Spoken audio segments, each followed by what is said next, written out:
අයිබෝවන් සුබ දවසක් සියලු දෙනාටම අපි අදත් අපේ වැඩසටහන ආරම්භ කරන්න සූදානම් වෙන්නේ.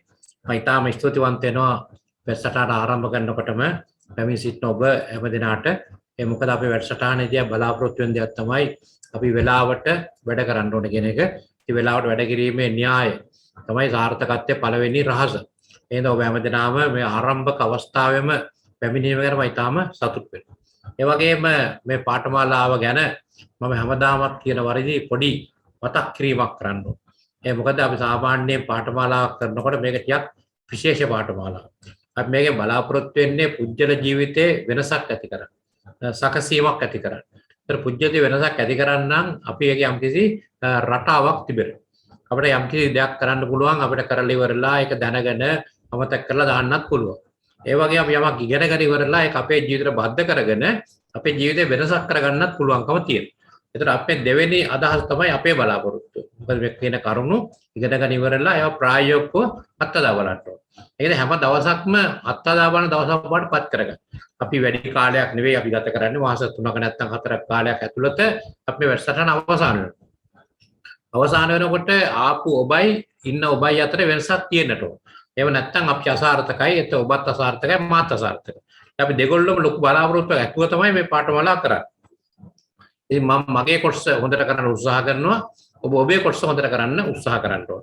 අපි දෙගොල්ලෝ අන්‍යෝන්‍යව කැපවීමෙන් මේක කරොත් අනිවාර්යයෙන්ම ඉහළ ප්‍රතිඵල තියෙනවා. මොකද අපිට ඒ ගැන හුඟක් අත්දැකීම් තියෙනවා.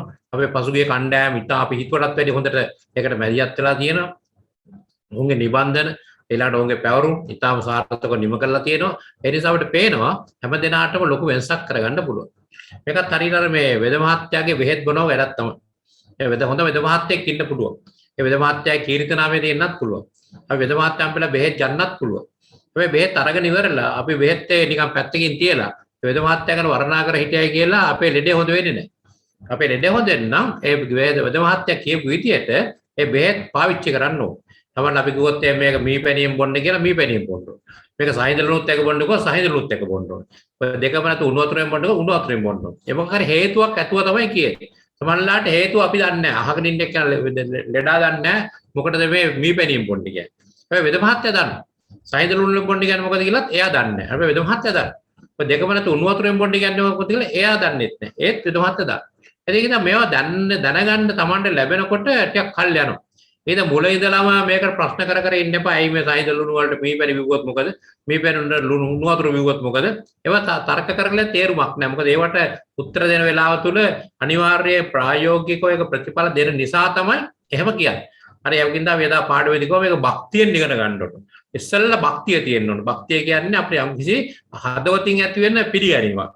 අධික විශ්වාසයක්. ඒ අධික විශ්වාසයක් ඇතුව පිළිගත්තම පස්සේ කාලේ අපිට පුළුවන් ඒක හරිද නැද්ද කියලා පරීක්ෂා කරලා බලන්න. ඒකද ආරම්භයේ ඉඳලම අපි ඒක පරීක්ෂා කරගෙන ගියොත් එහෙම වෙන්නේ මොකද්ද? අපිට කවදාවත් හරියට ඉගෙන ගන්න හම් වෙන්නේ නැහැ. යම් කිසි ප්‍රමාණයක් වෙනුවට වෙනකන් අපි ඒ කියන මතෙත් එක්ක ඉන්න ඕන. ඉතින් අපි මේක කියන්නේ මේ අපේ අත්හදා බැලීමක් නෙවෙයි. අපි දැන් අවුරුදු ගාණක් මේක කරලා තියෙනවා. මේ පාඨමාලා කරලා සාර්ථක ප්‍රතිඵල ලැබලා තියෙනවා. ලෝකෙ පුරා මේ පොත් අරන් කරුණු වලින් ලෝකෙ මිනිස්සු දියුණු වෙලා තියෙනවා. ඒ නිසා ඒක අපිට තියෙන්නේ ටික කාලයක් මේ විදිහට කටයුතු කරලා සාර්ථකත්වය ලබා ගන්න. ඒක තමයි අපි මුලින්ම හඳුන්වන්න ඕන මූලික කාරණේ. ඒකම හැමදාම මතක් කරනවා. හැමදාම මතක් කරන්නේ අපදාම අලුත් කරගන්න ඕන නිසා. අද පැය දෙක අපි කිව්වා දැන් මේ වෙනකොට ඔබ මේකට පේ වෙලා ඉන්න ඕනේ කියලා. පේ වෙලා ඉන්නවා කියන්නේ ඒ වැඩසටහනට ඇවිල්ලා තියෙන හොඳට ඇඳුමක් ඇඳගෙන කොණ්ඩේ පීරගෙන ඊළඟට වතුර කොනන වතුරයක් ගැලත් ළඟින් තියාගෙන පෑනයි කොලේ ළඟින් තියාගෙන මේ සේරම දේවල් සූදානම්. අර උපාසකම්ම කෙනෙක් සිල් ගන්න සූදානම් වෙනවා. සිල් ගන්න සූදානම් වෙනකොට ඊට කලින් දවසේ ඉඳලම තමයි වැඩ පටන් ගන්න. හවස වෙනකොට ඇඳුම් හොදලා මැදලා ඊළඟට මල කඩලා තියලා තෙල් පහන් මේ හඳුන් කුරු ගෙනල්ලා එතන උදේ 6ට මේ පන්සල් යනව නෙවෙයි. ඒ උදේ 6ට පන්සල් යන්න ඊට කලින් දවසේ ඉඳලම පොඩි පේවීමක් සූදානම් වෙපත්. ඒතර ඒක රැ එළි වෙනකොනුත් තියෙන ඒ සිතුවිල්ලේ. ඒ නිසා තමයි ඒකේ වැඩි ප්‍රතිඵල ලැබෙන්නේ. මේකත් ඒ වගේ තමයි ටිකක් පේ වෙලා ඉන්නට ඕන. පිළිවෙලකට ඉන්නට ඕන. එතකොට තමයි අපිට කතා කරන්න හොඳට පුළුවන්කම තියෙන්නේ. ඒ වගේ අපි ඉස්සරහදී බලාපොරොත්තු වෙන ඔබ හැම දෙනාට හැකි ඕන කෙනෙකුට පුළුවන් තමන්ට කැමති නම් තමන්ගේ වීඩියෝ එක ඕන් කරන්න. අපි හුඟක් පාඨමාලාවල වීඩියෝ ඕන් කරන් ඉන්නවා. වීඩියෝ ඕන් කරාට මයික් එකේ ප්‍රශ්නයක් නැහැ. මම කැමති ඕන් කරන්න. හැබැයි පිටිපස්සේ එක එක්කෙනා ඇවිදිනවා නම් පිටිපස්සේ යම් මේ හානිකර දේවල් තියෙනවා නම් නැත්නම් එක එක්කෙනා ඇවිල්ලා පණිවිඩ කියන්න එනවා නම් එහෙමනම් ඒක ඕන් කරන්න එපා. එහෙම නැත්නම් ඔබට තනි කාමරයක ඉන්නවා නම් වීඩියෝ ඕන් කරලා ඔබට අපිත් එක්ක සම්බන්ධ වෙන්න පුළුවන්. මොකද සමහරවිට ශිෂ්‍යයාගේ ඉරියව් අපටත් වැදගත් වෙනවා. මගේ ඉරියව් ඔබටත් වැදගත් වෙනවා. මේ දෙගොල්ලන්ගේම ඉරියව් සමහරවිට අපි එකිනෙකාට වැදගත් වෙනවා. සමහරවිට අපිට මූණ බලලා ප්‍රශ්නයක් අහන්නත් පුළුවන්. සමහරවිට ඔබගේ රූපේ දැක්කම අපිට කියනවා අපිට මේ ප්‍රශ්න උත්තරයක් දෙන්න කියලා. ඒ වගේම තවත් එකක් තමයි ඔබගේ රූප රාමු දානකොට නම දානකොට ටිකක් මේ භූත රූප දාන්න එපා. ටිකක් තමන්ගේ රූපයක් දානකොට ටිකක් නම්බුකාර රූපයක් දාගන්න. ඒක මොකද ඒ රූපේනුත් මිනිහෙක්ගේ චරිතය කියවෙනවා. තමන් මෙතන බලන් හිටියා එක්කෙනෙක් දෙන්නෙක්ගේ තියෙනවා සමහරවිට නිකන් විහිළු රූප. ඒ විහිළු රූපත් එක්කම පෞරුෂයක් කියවෙනවා. ඒකින්ද අද මේ විහිළු රූප මත අයින් කරලා ටිකක් නම්බුකාර රූපයක් දාගන්න. මොකද ඒකත් ඔබ අරින් දොර මේ ගේට්ටු අරිනකොටම අපි වැරදි පණිවිඩයක් ගන්න ඔළුවට. ඒකින්ද ඔබේ රූප ටික නැවත මාරු කරගන්න පුළුවන් නම් හොඳයි. මොකද කවුළු වල දාගන්න ඕන ටිකක් වැදගත් රූපයක්. ඒකත් එක්කම හැම දෙයක්ම අපේ පෞරුෂයට අන්තර්ගත වෙනවා. අර ඇඳුමෙන් ඔබව මැරේ කියනවා වගේ මේකෙනුත් ඔබව මැරෙනවා. මේ හැම දෙයක්ම යම් කිසි හේතුවක් ඇතුවයි ඒකට කියන්නේ. හොඳයි. ඔය පූර්විකත් ඇතුව අද අපේ වැඩසටහන අපි ආරම්භ කරමු. ඒ වගේම දැන් මෙතන 18 දෙනෙක් ඇවිල්ලා ඉන්නවා. අපිට තව දෙන්නෙක් තුනට තව එන්න තියෙන්නේ. මම අමතක වෙන්නේ ඉස්සෙල්ලා කියන්නම්. මොකද මම මේ හැම දෙනාගේම අංක එකතු කරලා මම වෙනම WhatsApp අංකයක් හදනවා. ඒකට මොකද එතකොට මේ ගෲප් එකක්. එතකොට මට එවන්න පුළුවන් යම් තොරතුරු එකපාරට කෙලින්ම. ඒ හින්දා ඔබගේ නම සහ මේ අංකේ WhatsApp අංකය මගේ අංකයට අද යන්න ඉස්සෙල්ලා ඉවර වෙන්න ඉස්සෙල්ලා තමන්ගේ නමයි WhatsApp අංකයයි දාලා යන්න. එතකොට මම මේ ගෲප් එක හදලා ඔබට යම් දැනුවත් කිරීම කරනකොට දැනුවත් කරන්න පුළුවන්. මොකද සමහරවිට මට තියෙනවා සමහර පණිවිඩ හිටපු ගමන් කියන්නේ හෙට වෙනකොට මේ පැවරුම කරගෙන එන්නේ. දැන් මට අද කියන්න ඕනකමක් තිබුණා. එතකොට ඒ කියන්න අපහසුයි. එතකොට අපි කියන මෙන්න මේ ටික කියවගෙන එන්නේ. එතකොට මට කියන්න යම්කිසි සංනිවේදන රටාවක් තියෙනවා. මෙන්න මේ අංකයටයි මේ අංකේ දැන් ලියා ගන්න. මගේ මේ අනිත් අංක දෙකක් මගේ තියෙනවා. මේ අංකේ තමයි මම මේකදි භාවිතා කරන්නේ 0.70යි 0.70යි 386යි 14යි 77. 0.70යි 386යි 14යි 77. ඒකට ඔබේ නමයි WhatsApp අංකය දුන්නා මට හොඳටම ඇති. ඒ විතරක් නෙවෙයි සමහරවිට ඔබ යම් කිසි නමක් නම් භාවිතා කරන්න කැමති ඒ නම උනත් කමක් නැහැ. ගංගානම් නදීනම් අයෝමිනම් මොකක් හරි තමන් කෑල්ලක් තියෙනවනේ පාවිච්චි කරන. දැන් ඒක නම් පාවිච්චි කරනකොට ඒ නම තමන්ට ප්‍රබල වෙන්න ඕන. ඒ නම පාවිච්චි කිරීමේ අර්ථයක් තියෙනවා. ඒ තමන් වඩාත්ම කැමති නම තමයි පාවිච්චි කරන්න ඕන. තමන් ඒක කියනකොට තමන්ට පොඩි අභිමානයක් වෙන නමක් තමයි පාවිච්චි කරන්න ඕන. දැන් ඔබේ නම හොඳ නැත්නම් ඔබට නම මාරු කරගන්නත් අයිතියක් තියෙනවා. දැන් ලෝකේ ජනප්‍රිය හුඟා චරිතවල නම් උපැන්න සහ තේරෙන නම නෙවෙයි. දැන් අපි කියමු තව සරල අපි ලංකාවේ දන්න උදාහරණයක් කොත් අමරදේව මහත්මයා. අමරදේව මහත්මයාගේ නම අමරදේව මහත්මයා නෙවෙයි. එයාගේ නම ඇල්බර්ට් ප්‍රනාන්දු. හැබැයි අමරදේව කියලා නම සකස් කරේ මහාචාර්ය සරච්චන්ද්‍ර මහත්මයා. හැබැයි අද අපි දන්නේ අමරදේව කියලා විතරයි. ඒ නමත් එක්ක තියෙන මුළු සමස්ත පෞරුෂයම අමරදේව කියන වචනේ තුල අන්තර්ගත වෙනවා.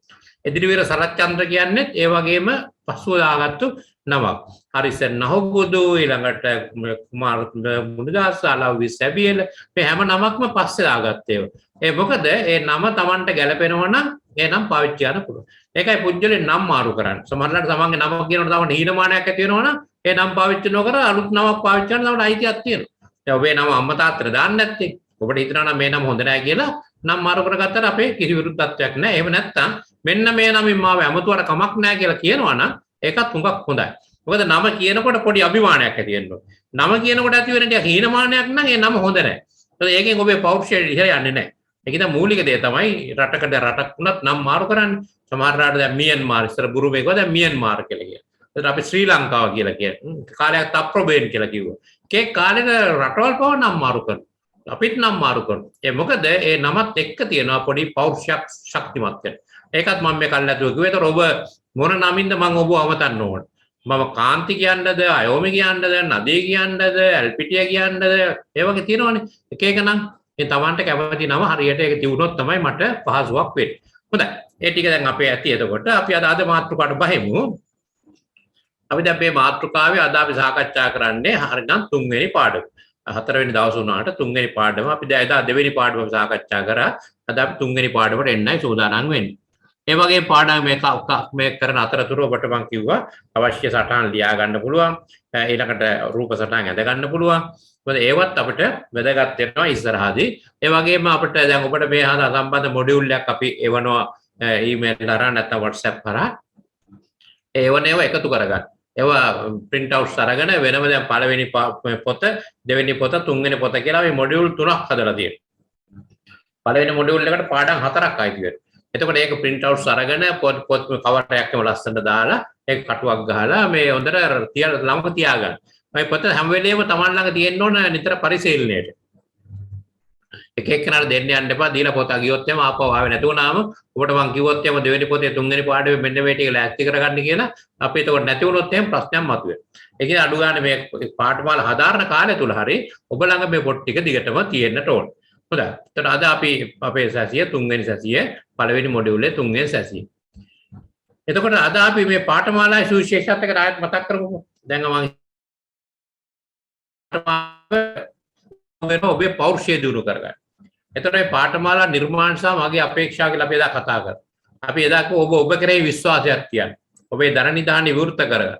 යටි සතු අසීමිත බලය කරා ළඟා වෙන්න. කියලා අපි එදා කිව්වා මෙන්න මේක තමයි අපේ මූලික තේමා පාඨමාලාවේ සුවිශේෂත්වයේ. මේක අපි තමන් කෙරෙහි විශ්වාසයක් තියලා අපෙන්ගේ ධන නිධානය විවෘත කරගෙන කොහොමද අපි යටිහිත අසීමිත බලයක් කරා මෙහෙවන්නේ.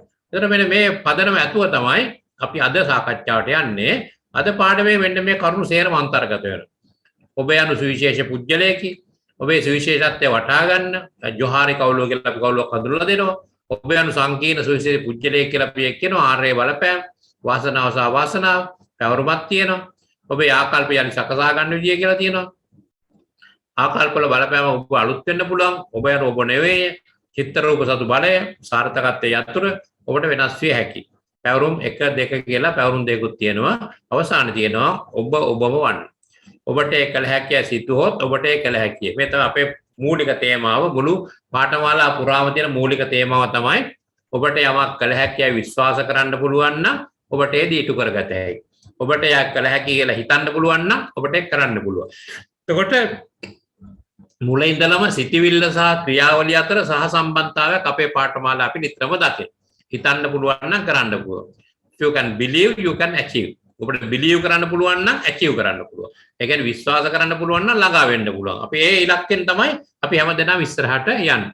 ඒක ඔබට ඉස්සරහට පෙනේවි කොච්චර මේ කියන දේවල් වල ප්‍රතිඵලයක් අපිට ගන්න පුළුවන්ද කියලා. එතන මේ තමයි අද අපේ පාඩමේ සාරාංශය තමයි ඔය තියෙන්නේ. මෙන්න මේ ටික තමයි අපි අද ඉගෙන ගන්න උත්සාහ කරන්නේ. මේක දැන්ට මතක තියාගන්න ඕනේ නැහැ. නිකන් දල වශයෙන් අපි යන්නේ කොහාටද කියන එක කියන්නයි මේ ටික පෙන්නේ. අපි යන්නේ කොහාටද කියලා දන්නේ නැතුව යන්න බෑනේ. හොඳයි. දැන් අපි ඉස්සෙල්ලාම කියනවා ඔබ යන සුවිශේෂී පුජ්‍යලයක්. දැන් මේ වචනේ බලන්න සුවිශේෂී කියන්නේ අන් අයට වඩා වෙනසක් තියෙන විශිෂ්ට පුජ්‍යලයක්. තව ඉතින් ඉංග්‍රීසියෙන් යුනික් කියලා. යුනික් කියලා කියන්නේ ඒ જાතිය එක්කෙනයි තියෙන්නේ. ඒ જાතිය එකයි තියෙන්නේ. ඒ වගේ තමයි ඔබත් එහෙම යුනික් පුජ්‍යලයක්. ඒ යුනික් කියලා කියන්නේ දැන් අපි අපේ සුවිශේෂත්වය වටහා ගන්න ඕනේ. ඒ කියන්නේ දැන් අපි මම ගැන කියන්නකො. දැන් මම කියලා කෙනෙක් ඉස්සර අතීතේ හිටියේ නැහැ. මම වගේ කෙනෙක් හිටියේ නැහැ. වෙන අය ඉන්නේ නැති මම නෙවෙයි. දැන් මම ඉන්නවා දැනට. ඉන්නවා කියලා හිතමුකෝ දැන්. දැන්ට මම ඉන්නේ. දැන් මම මිය ගියාට පස්සේ ආයෙත් මම නැහැ. එතකොට අතීතේ හිටියෙත් නැහැ, අනාගතේ ඉන්නෙත් නැහැ. දැන් ඉන්නවා මම කියලා පෞරුෂය. එතන දැන් ඔබත් එහෙම තමයි. ඔබ වගේ කෙනෙක් ඉතිහාසයේ කවදාවත් ඉඳලා නැහැ. දැන් ඔබ ඉන්නවා. ඔබ මිය ගියාට පස්සේ ඔබ වගේ කෙනෙක් ආයෙ ඇති වෙන්නෙත් නැහැ. එතකොට අපි හැම කෙනෙක්ම යුනික් කෙනෙක්, සුවිශේෂ කෙනෙක්. කෝටි 600ක් ලෝක ජනගහනය හිටියත් ඒ කෝටි 600 හැම එක්කෙනාම වෙන චරිත. ඒකද අපි කියමු ඩෙන්ටිටි කාඩ් 600ක්ම හදන්න ඕන. 4 5 දෙනෙක් එකක් බෙදා ගන්න බෑනේ. අපේ හැම දෙනාටම ඩෙන්ටිටි කාඩ් එකක් තියෙනවා. ඒ ඩෙන්ටිටි කාඩ් එක බැලුවකොට අපේ හඳුර ගන්න පුළුවන්. එතකොට මෙන්න මේ අනන්‍යතාවය තමයි මේ සුවිශේෂත්වය කියන්නේ. ඉතින් ඔබ හඳුනා ගන්න ඕන ඔබ කවුද කියලා. ඉතින් ඒක ලක්ෂණයක් තමයි අපි අපේ සුවිශේෂය දැන් ඒක හඳුනාගන්නේ ඇයි? ඔබගේ ඉදිරි ජීවන සාර්ථකත්වය ළඟා කර ගැනීම සඳහා ඔබගේ වර්තමාන සැබෑ ස්වරූපය හඳුනාගත යුතුයි. ඔබ පළමුව ඔබගේ ස්වභාවය ගැන සැබෑ ස්වරූපය ගැන නිවැරදිව හොඳින් හඳුනාගත යුතුයි. දැන් අපි වෙනසක් කරන්න බලාපොරොත්තු වෙන්නේ. ඔබ මේ පාඨමාලට බැඳුනේ හේවනේ. සල්ලි ගෙවලා වෙලාවත් වෙන් කරගෙන මේ පාඨවල බැඳලා ඉන්නේ ඔබේ ජීවිතයට අලුත් හැඩයක් ගන්න. අලුත් වෙනසක් ඇති කරගන්න. ඒක හරි හොඳයි. කිසිසකයක් නෑ හොඳයි. අපි අලුත් වෙන්න නම් අපි ඉන්නේ කොහොමද කියලා දැනගන්න ඕන. අපි ඉස්සලා දැනට ඉන්න තැන දැනගත්තොත් තමයි අපිට අලුත් වෙන්න පුළුවන්. එතකොට අපි කොහේ හරි ගමනක් යනවා නම් දැන් අපි ඉන්නේ කොතනද? එතන ඉඳලා තියෙන යන්න ඕන. එතන ඉන්න තැන ගැන ඉස්සලා වැටීමක් තියෙන්න ඕන. එතන ඔබගේ වර්තමාන සැබෑ ස්වරූපය. ඇයි මේ සැබෑ ස්වරූපය කියලා කියන්නේ? සමහරවිට අපි ගැනවත් දන්නේ නැහැ. අපි හිතන් ඉන්නවා මහ ලෝකෙට අපි ගැන හොඳට දන්නවා කියලා. ඇත්තටම බැලුවොත් අපි ගැන එච්චර දන්නේ නැහැ. අපි කියනවා සමහරවිට පොඩි කාලේ අපි හිටපු ආකාරය. අපි දන්නේ නැහැ. සමහරවිට අපි කියනවා ඔකට අපි පැවර මුකුත් දෙනවා එක තමන්ගේ ජීවිත කතාව ලියන්න කියලා. තමන්ගේ ජීවිත කතාව ලියන්නකෝ අපි කියනවා සමහරවිට ඔබ නොදන්නා ඉතිහාසෙකුත් තියෙනවා. දැන් ඒක සමහරවිට අපේ ආච්චිලාගේ අම්මලාගෙන් අහගන්න පුළුවන්. මොකද අපි මුල් අවුරුදු දෙකේ ගත කරේ කොහොමද? මුල් අවුරුදු 3-4 අපි අත්දැකීම් මොනවද? අපි දන්නේ නැහැ. දැන් මට මතකයි මම මේ ওই කතාව මම මේ පාඨමාලා ඉගෙන ගන්නකොට දැන් අපේ ගුරුවරයෙක් කිව්වා මේක ලියහගෙන ඉන්න. දැන් මම ගිහිල්ලා අපේ ආච්චිගේ නැන්දම්මගේ ඊළඟට බාප්පලාගේ මම තොරතුරු හෙව්වා. එතකොට මම නොදැන හිට එකක් දැනගත්තා. මේ මොකද මම මාස 8-9 විතර කාලනකොට මම මැරිලා ඇත්තට. මැරිලා කියලා කියන්නේ ඉතින් පණ ගිහිල්ලා. ඉතින් ඊට පස්සේ අපේ බාප්පා කෙනෙක් අපි එතකොට පාරේ බහන්න නෑ. මාව උස්සගෙන කිලෝමීටර් 2ක් විතර දුවලා ගිහිල්ලා ඉස්පිතාලට රංගිලා. ඉස්පිතාලට අරන් ගිහිල්ලා ආපහු කොහොම හරි දොස්තර මහතුරු පණ අරන් තියෙනවා. ඉතින් ඒ තමයි මැරිලා ඉපදිච්ච එක. ඒක මම දැනන් හිටියේ නෑනේ. මම දැනන් හිටියේ කතන්දරේ අහන්න ගියාට පස්සේ. ඒකට මම දන්නවලු මාව බේරගන්න. මාව ජීවත් කරන්න. කොච්චර මේගොල්ලෝ මහන්සි වෙලා තියෙනවද?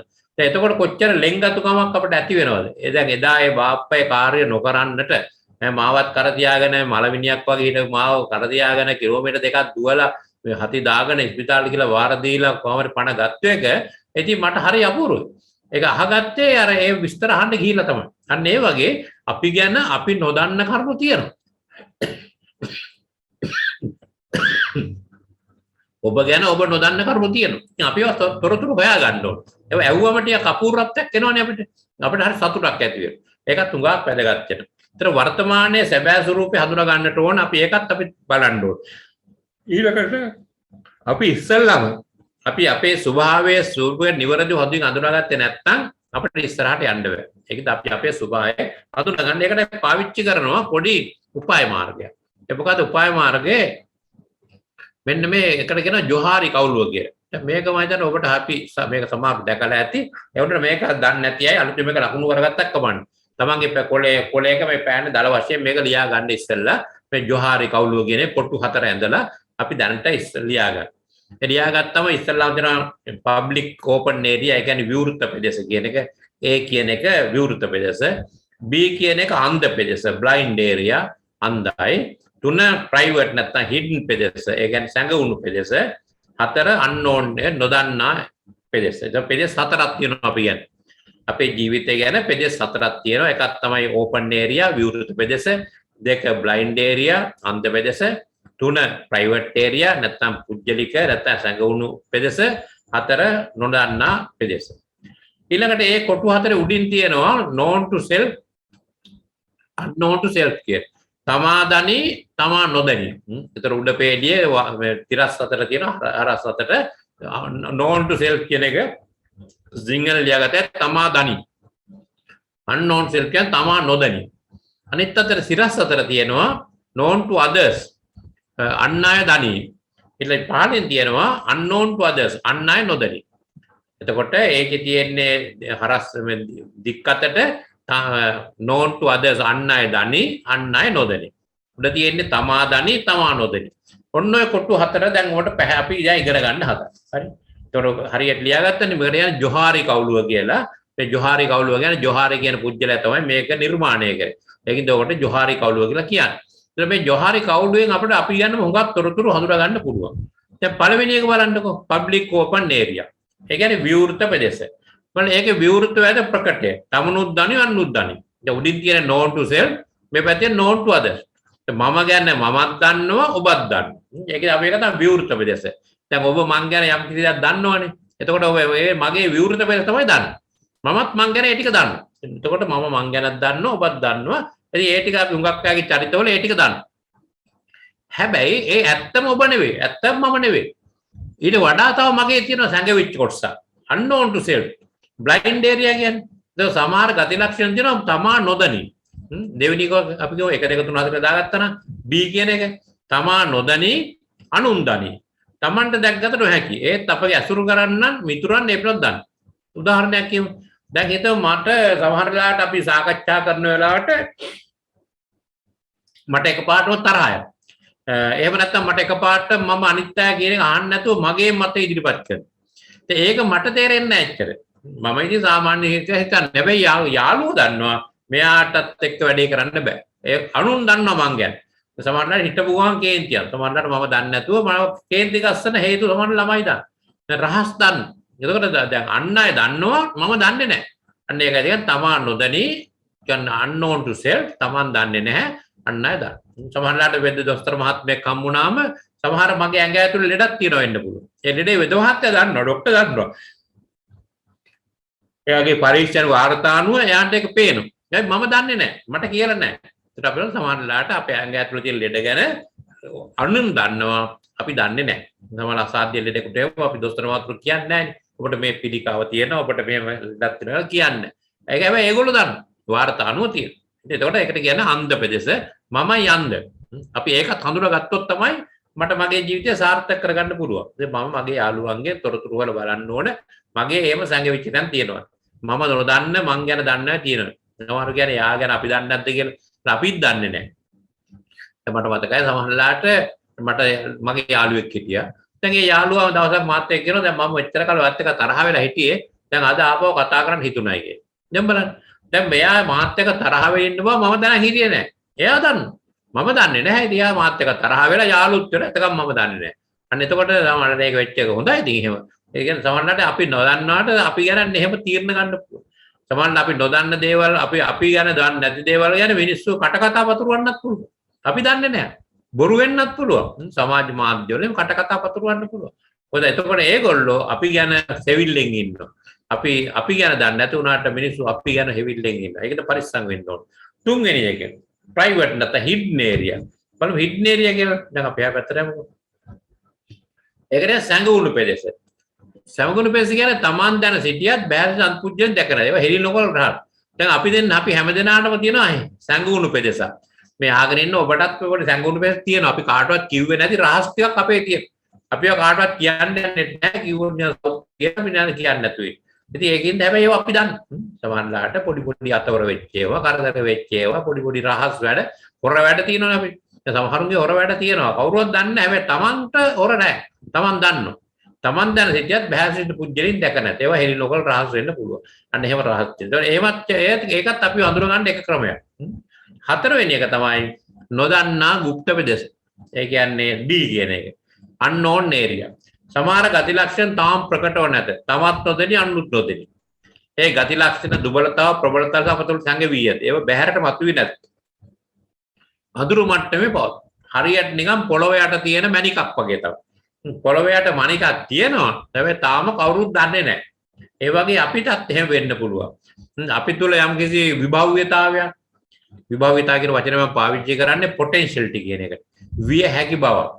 අපි තුලත් දැවැන්ත විය හැකි බවක් තියෙනවනේ. දැන් ඔබ තුලත් දැවැන්ත විය හැකි බවක් තියෙනවා. සමහරවිට අපි දන්නේ නැහැ. සමහරවිට අහම්බෙන් තමයි මතුවෙලා එන්නේ. අපට මතකයි අපේ පාඨමාලා හදාරනකොට අපි ඉස්සෙල්ලා කිව්වා දැන් ඔයගොල්ලෝ පාඨමාලා හදාරන කාලය තුල කල්පනා කරලා බලන්න ඕන අපිට මේ ගෙවන මුදල උපයන්නට ඕන. උපයන්න නම් Taman කොහොම හරි මේකට ක්‍රමයක් හිතන්නට ඕන. නිර්මාණාත්මකව හිතන්න ඕන. ඉතින් නැහැ කියලා බෑ. කොහොම හරි හොයන්න ඕන. අන්න ඒව කොහොම හරි හොයන්න කියලා කිව්වම ඉතින් කල්පනා කරලා එක එක જાති හොයන්න.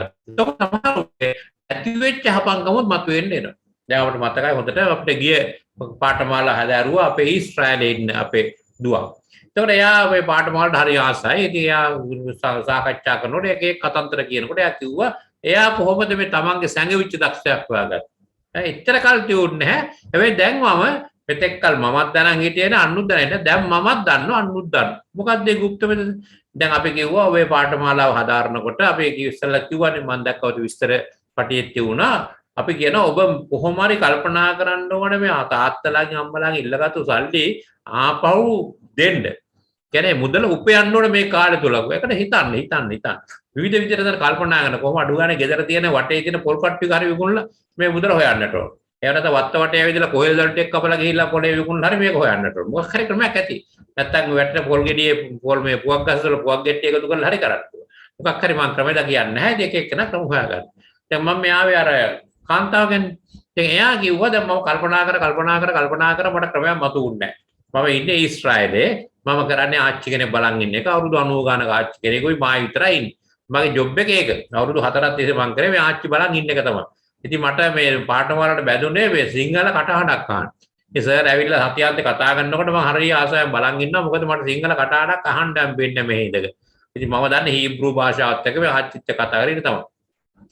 හොඳයි. එතකොට අපි කිව්වනේ ඔබ මුදලක් උපයන කියලා තියා කල්පනා කරනවා. දැන් මම කොහොමද මේ ඉඳන් උපයන්නේ? අපි කියන වෙනදා හම්බෙන රටියාවෙම නෙවෙයි. දැන් වෙනදා වක්කර ඔබ ගුරුවරයෙක් නම් ගුරු වෘත්තියෙන් හම්බ කරන සල්ලි ගන්න නෙවෙයි මේ කියන්නේ. ඒක තියෙද්දි වෙන ක්‍රමයකට හොයන්න ඕන. අන්න ඒ විදිහට එක එක්කෙනාට අපි යෝජනා. එයා කල්පනා කර හැබැයි අන්තිමට ක්‍රමයක් කල්පනා. මොකද්ද කල්පනා වුණේ කොරෝනා සිද්ධිය වෙලා දැන් මම බලන්න ආච්චි අවුරුදු 90 ගණක් පුරාට බොහොම පැෂන් එක්කෙනෙක් මොස්තර වලට කැමති. වෙලාවට සැලූන් එක යන්න ඕන. වෙලාවට කොණ්ඩේ කපලා ට්‍රිම් කරලා ලස්සන අවුරුදු 90 ආච්චි උනත් ඒවා ගාන්න තියෙන්න ඕන. ඉතින් දැන් මේක හැබැයි මේ කොරෝනා හින්දට යන්නේ කලදරුවනේ. පස්සේ මම කල්පනා කරා ආච්චිට මම කතා කළා ආච්චි මට පුළුවන් කොණ්ඩේ කපන්න. මං ආච්චියෙක් මම දැන් බලන් ඉඳලා තියෙනවානේ මට පුළුවන් කොණ්ඩේ කපන්න මම කොණ්ඩේ කපලා දෙන්න. ඉතින් එයාත් හරි කැමතුණා එළියට යන්න නැතුව කරන්න. ඊට පස්සේ අපි ඕඩර් කරලා සම්පූර්ණයෙන් ඒකට සල්ලි තියෙනවා. ඉතින් අපි මේ ඕඩර් කරාම අපිට මේ ආයතනයක් මගින් ගෙරක් දුන්නා සේරම සැලූන් එකට අවශ්‍ය බඩු ටික. ඉතින් අපේ නෝනා ඉතින් ඒ ආච්චි බිල ගෙව්වා. ඉතින් මට දෙවුණා ඒ වරගෙන මම හොඳට කල්පනා කරලා ලස්සන කොණ්ඩේ කැපුවා. කොණ්ඩේ කැපුවාම එයා හරි සතුටු වුණා. මම මගේ ස්වාමී දුව හරි සතුටු වෙලා මට සම්පූර්ණයෙන් සැලූන් එකට ගිහ ගාන දුන්නා. ඒක සැලූන් එකට අපි රුපියල් 10000ක් ගෙවන ලංකාවේ මුදලේ ටැක්සි එක යන්න රුපියල් 3000ක්. ඒක 13000ක් යනවා. ඒ 13000 මට දුන්නා. එතකොට දැන් මට මම 12000යි පාඨමාලාට ගෙව්වේ එක සැරෙන්ම 13000ක් හම්බුණා. එදා ඉඳලා හැම මාසෙම සැරයක් මම කොණ්ඩේ කපලා 13000 ගාන එකතු කරා. දැන් මගේ මේ කොණ්ඩ කැපිල්ල ආරංචි වෙලා වටේ පිටේ ඉන්න ඇපාර්ට්මන්ට්ස් වලට ඒවලත් මේ ඉන්න ආච්චිලා ඒගොල්ලෝ දැන් මට මේ ජොබ් එක බාර දීලා තියෙනවා. දැන් මම හිතනවා තව සුමාන දෙක තුනක් යනකොට මට පුළුවන් වෙයි මේ සේරම ආච්චිලා කොණ්ඩ කපලා ගාණක් හොයාගන්න. ඒ විතරක් නෙවෙයි දැන් කවදා හරි මේ ආච්චි මේ ගියාම මට මේ සැලූන් එකේ වාඩි තියෙනවා අයිති වෙනවා. මම ඒවත් අරගෙන ලංකාවට ඇවිල්ලා ලංකාවේ හොඳ සැලූන් එකක් දාන්න හිතාගෙන ඉන්නේ. ඒකට අදාළ පොත්පත් මම මෙහෙන් ගෙන්න ගන්නවා. මොකද අපිට ඕන දෙයක් ඕඩර් කරාම ලේසියෙන්ම ගෙදරට ගෙන්න ගන්න පුළුවන්. මුදල් පිළිබඳ අපිට එච්චර ප්‍රශ්නයක් නැහැ. මොකද ආච්චි ඕන තරම් මුදල් තියෙනවා. මම කියන දෙයක් ගෙනලා දෙනවා. මම ඉතින් සැලූන් එකට අවශ්‍ය භාණ්ඩ සේරම ටික දැන් අරන් තියෙන්නේ. අවශ්‍ය මොස්තර අරන් තියෙන්නේ. දැන් මම එකින් එක අත්අදා බල ආච්චිලාගේ එක එක කොණ්ඩ විදිහට එක එක කපලා ආච්චිලා සතුටු කරනවා. දැන් ඒකෙන් බලන්න එයා සැලූන් එකක් දාගත්තා. එයාගේ මේ කොණ්ඩ මොස්තර ඉගෙන ගන්නවා. ඒලට සුඟවත් දේවල්. ඒ තමයි මෙතෙක් කල නොදන්න গুপ্ত ප්‍රදේශ. එයා කියනවා මට මෙච්චර හපංකම් පුළුවන් බව මම දැනගෙන හිටියෙත් නෑ. අපේ ආච්චි දැනගෙන හිටියෙත් නෑ. හැබැයි දැන් මමත් දන්නවා වටේම ඉන්න ඇපාර්ට්මන්ට් සේරකම ඉන්න අයත් දන්නවා මම හොඳ දක්ෂ විදියට සැලූන් එකක් මෙහෙවන්න පුළුවන් කියලා. අන්න ඒක තමයි මේ පාඩමලන් යගෙන මම ඉගෙනගත්තු ලොකුම පාඩම. දැන් මම අර රුපියල් 12000ක් හොයන්නේ කියලා ගිහිල්ලා දැන් මට මාසෙක රුපියල් ලක්ෂයකට වැඩිය එන ක්‍රමයක් පෑදිලා තියෙනවා. දැන් ඒ කියන්නේ දැන් මෙතෙක් කල් ආපු නැති ක්‍රමයක් නේ. ඒකට කියන්නේ නිර්මාණාත්මක සිතිය. දැන් ඔබටත් අපි කියන්නේ ආපහු සේරේ කොණ්ඩ කපට පටන් ගන්න කියලා නෙවෙයි. ඒ වගේ එකක් හිතන්න. සමහරවිට එක එක්කෙනාට එක එක දේවල් කල්පනා වෙන්න පුළුවන්. ඒ සමහරවිට අපිට දැන් ඔය අපේ පාඨමවල හදාරපු අය අපිට පස්සේ කතා කරලා කිව්වා. මම YouTube එකක් පටන් ගත්තා. මම පොතක් ලියන්න පටන් ගත්තා. ඊළඟට මම මේ ටියුෂන් පන්තියක් අලුතෙන් ආරම්භ කරා. ඒ විදිහට විවිධ ක්‍රම මගින් ඒගොල්ලෝ මුදල් උපයලා තියෙනවා. ඒකේ වෙන්නේ මෙතෙක් කල් තිබිච්ච සංගවිච්ච දක්ෂතාවය හඳුනගන්න මතු කරගන්න. ඒ තමයි නොදන්නා গুপ্ত ප්‍රදේශ. හොඳයි. මේ පූර්විකව ඇතුව දැන් අතර අපි දන්නා සැබෑ ඔබ හඳුනගන්න නම් මේ කොටස් හතරම අපි හඳුනගන්න ඕනේ. සමහර ඒවාට අපි දැන් පැවරු මුකුත් මන් දෙනවා මේක ලියන්න අවසානයේ. ඒකද ඔබට මේක දැන් මතක තියාගන්න ඕන මේ කරුණු ටික ඉස්සරහට අපිට පාවිච්චි කරන්න පුළුවන්. දැන් අපි බලමු එහෙනම් අපි කියන්නේ කවුද? who we are. අපි යනු කවරද? මම යනු කවරද? අපි යනු කවුද? දැන් මේකට මම උදාහරණයක් ගන්න. දැන් මෙතන තියෙන ගහ බලන්න. මේකට කියන්නේ ඕක් ගස. ඕක් කියලා ගස් වර්ගයක් තියෙනවා. අර ඕක් ගහක ගෙඩියක් තමයි අර උඩ තියෙන්නේ. ඕක් කැටයක් කියන ඕක් ගෙඩියක්. ඕක් වලින් තමයි ඉස්සර පොරොප්ප හදන්නේ. ඉස්සර බෝතල් වල මූඩි වලට පොරොප්ප හදන්නේ ඕක් වලින්. හරිද? කඳුළු වල වගේ. එතකොට අන්න ඒ වගේ මේ කිරලා හදන්නේ කිරලා මූඩි තියෙන අන්න ඒ වගේ ඕක් වලක් තියෙනවා. එහෙම හදන්න පුළුවන්කම මේ ලීයේ එහෙම මුරුදු බවක් තියෙනවා. හරි. එතකොට මේ ඕක් ගස ඉස්සලා තිබුණේ කොහෙද? මේ ඕක් ගස ඉස්සලා තිබුණේ අන්න අර ඕක් ගෙඩිය ඇතුළේ. ඒ ඕක් ගෙඩිය බැලුවට හරි පොඩිනේ. දැන් අපිට පේනවා දකුණු පැත්තේ කෙළවර ඉඳලා පොඩි ගෙඩියක්. හැබැයි මේ පොඩි ගෙඩිය තමයි අවසානයේ මේ අක්කර කාලක් විතර වහගෙන යන දැවැන්ත ගහක් බවට පරිවර්තනය වෙනවා. අපිත් අන්නේම තමයි. අපිත් ඒ විදිහට මේ දැවැන්තයෙක් බවට පත් වෙන්න පුළුවන්කම අපිට තියෙනවා. දැන් මම අපි සතු විභව්‍යතාවය ගැන ඒක තමයි අපි සතු විභව්‍යතාවය ගැන. දැන් මේ තියෙන තේ ගසම තමයි වෙනත් ඒ විදිහේ ගසක් අපි කියන නුග් ගසක් කියලා. දැන් මේ ගස මෙහෙම වෙන්න පුළුවන්කම තියෙද්දී සමහර ලාට ඔබට පේනවා දකුණු කෙළවරේ තවත් ගහක් තියෙනවා. ඒකට ඔය ජපානයේ තියෙන හොඳ කලාත්මක ශිල්ප ක්‍රමයක් මේ මල් වැවීමේ බොන්සායි ක්‍රමය. බොන්සායි ක්‍රමය කියලා කියන්නේ දැවැන්ත ගහම යම්කිසි පදර මේ ක්‍රමයකට තලලා සකස් කරලා ඒකට අවශ්‍ය අඩු මේ පොහොරක් දාලා මේ මට්ටමින් ගහ පවත්වා ගන්න. ඒකෙන් සමාදම් මේක උස්සගෙන ගිහිල්ලා අපිට තියන්න පුළුවන් මේ සෙවුඩි. බොන්සායි කරමු නුග ගහ. බොන්සායි කරු ඕක් ගස. සමහරවිට මට හිතෙනවා අපේ මේ ශ්‍රීමා බෝධින් වහන්සේත් බොන්සායි කරලා ගෙනවාද කියලා. නැත්තම් ඔච්චර කල් ගිහිල්ලා ඔය මට්ටමේම තියෙන්නේ. එහෙනම් නැත්තම් පාත්‍රයක තියාගෙන අරගෙන ආයේ පාත්‍රයක පැල අරගෙන ඇවිල්ලා ඒ කියන්නේ එතකොට මාස ගණන් ඇවිල්ලා අන්තිමට ගහ පැල කරගෙන හැබැයි තාමත් ඒ ගහ ඒ මට්ටමේ ඉහාට යන්නේ. ශ්‍රීමා බෝධින් වහන්සේ දැකපුවා දැකලා ඇති ඒ ගහේ තියෙන යම්කිසි සුළු ප්‍රමාණයක් තමයි. ඒ දැවැන්ත ගස් වටේ තියෙන. ඒකෙදි මම කිව්වට ඒක බොන්සායි නෙවෙයි මොකක් හරි ක්‍රමයක් ඇති. නෑ ඒ කියන්නේ ඒ කාලේ අපට වඩා තාක්ෂණයේ දියුණු නිසා ඒගොල්ලන්ට පුළුවන්කම තියෙන්නේ නැති ඒ වගේ දක්ෂිණ ශාඛා අත්තක් කපාගෙන අත්ත පැල කරගෙන මරන්න නැතුව ලංකාවටත් ගෙනල්ලා ලංකාවෙත් ඒක පිටවල හිටවා. දැන් ඒතර අපි කියන සාමාන්‍යයෙන් මම ඒ ගියාම වට එතන ආමුදුනමක් කිව්වා දැන් ඔය ඇයිසර් ඔච්චර උඩින් හිටවල කියලා. මම ඇයි මේ උඩින් හිටවල? නෑ උඩින් හිටවල තියෙන්නේ අලියාගේ පිටේනේ ගෙනාවේ. දැන් අලියාගේ පිටේ ගෙනල්ලා අලියාගේ පිටෙන් බිමට බාන්න නැතුව ඒ අලියාගේ පිටේ උසින් තමයි ඔය පැල කරලා තියෙන්නේ. එතකොට ඒකෙත් යම් කිසි තරකයක් තියෙනවා. එතකොට ඒ කියන්නේ එච්චරකට ගරු ගාම්භීර සහිත තමයි ඔය පැලේ පැල කරලා තියෙන්නේ. එතකොට ඒකේ පැලේ ප්‍රමාණය තමයි තාමත් පොඩි වෙට තියෙන්නේ. හොඳයි. දැන් මම කියන්න හදන්නේ ඒක නෙවෙයි. මම කියන්න හදන්නේ අපි සතුවත් දැවැන්ත විභව්‍යතාව තියෙනවා. විහැකිව තියෙනවා. හැබැයි සමහර ගෙවල් වල අම්මලා තාත්තලා ළමයි බොන්සායි කරලා තියෙනවා. තල්ලා බට ඕකත් බෑ මේකත් බෑ ගුරුවරුත් මේ බොන්සායි කරලා සමහර ළමයි. ඒකේදී සමහර ළමයි බොන්සායි වෙලා කිය තමන්ගේ දක්ෂතාවම යටපත් කරගෙන ඉන්නේ. යටපත් වෙලා දැන්. ඇයි? පිට අය මේකට යන්නම දෙන්නේ නැහැ.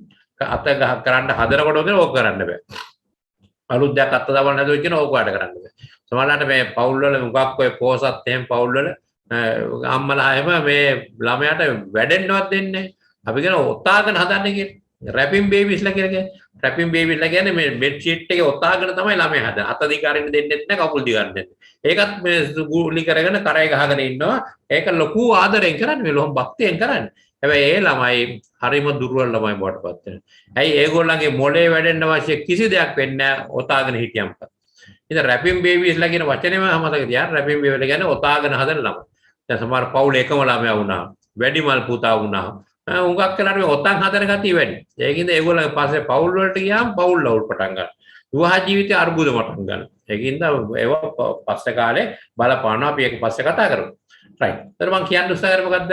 මම කියන්න උත්සාහ කරේ අපි තුලත් දැවැන්ත විභවතාවයක් තියෙනවා. තාම මතු නොවී තියෙන්න පුළුවන්. අර ඕක් ගහක ඕක් ගෙඩියක් තියෙනා වගේ අපි තුලත් පටන් ගන්න බොහොම පුංචිවට හැබැයි ලොකු කෙනෙක් වෙන්න පුළුවන්කම තියෙනවා. ඒකට පළවෙනි ඉගෙන පාඩම මොකද්ද?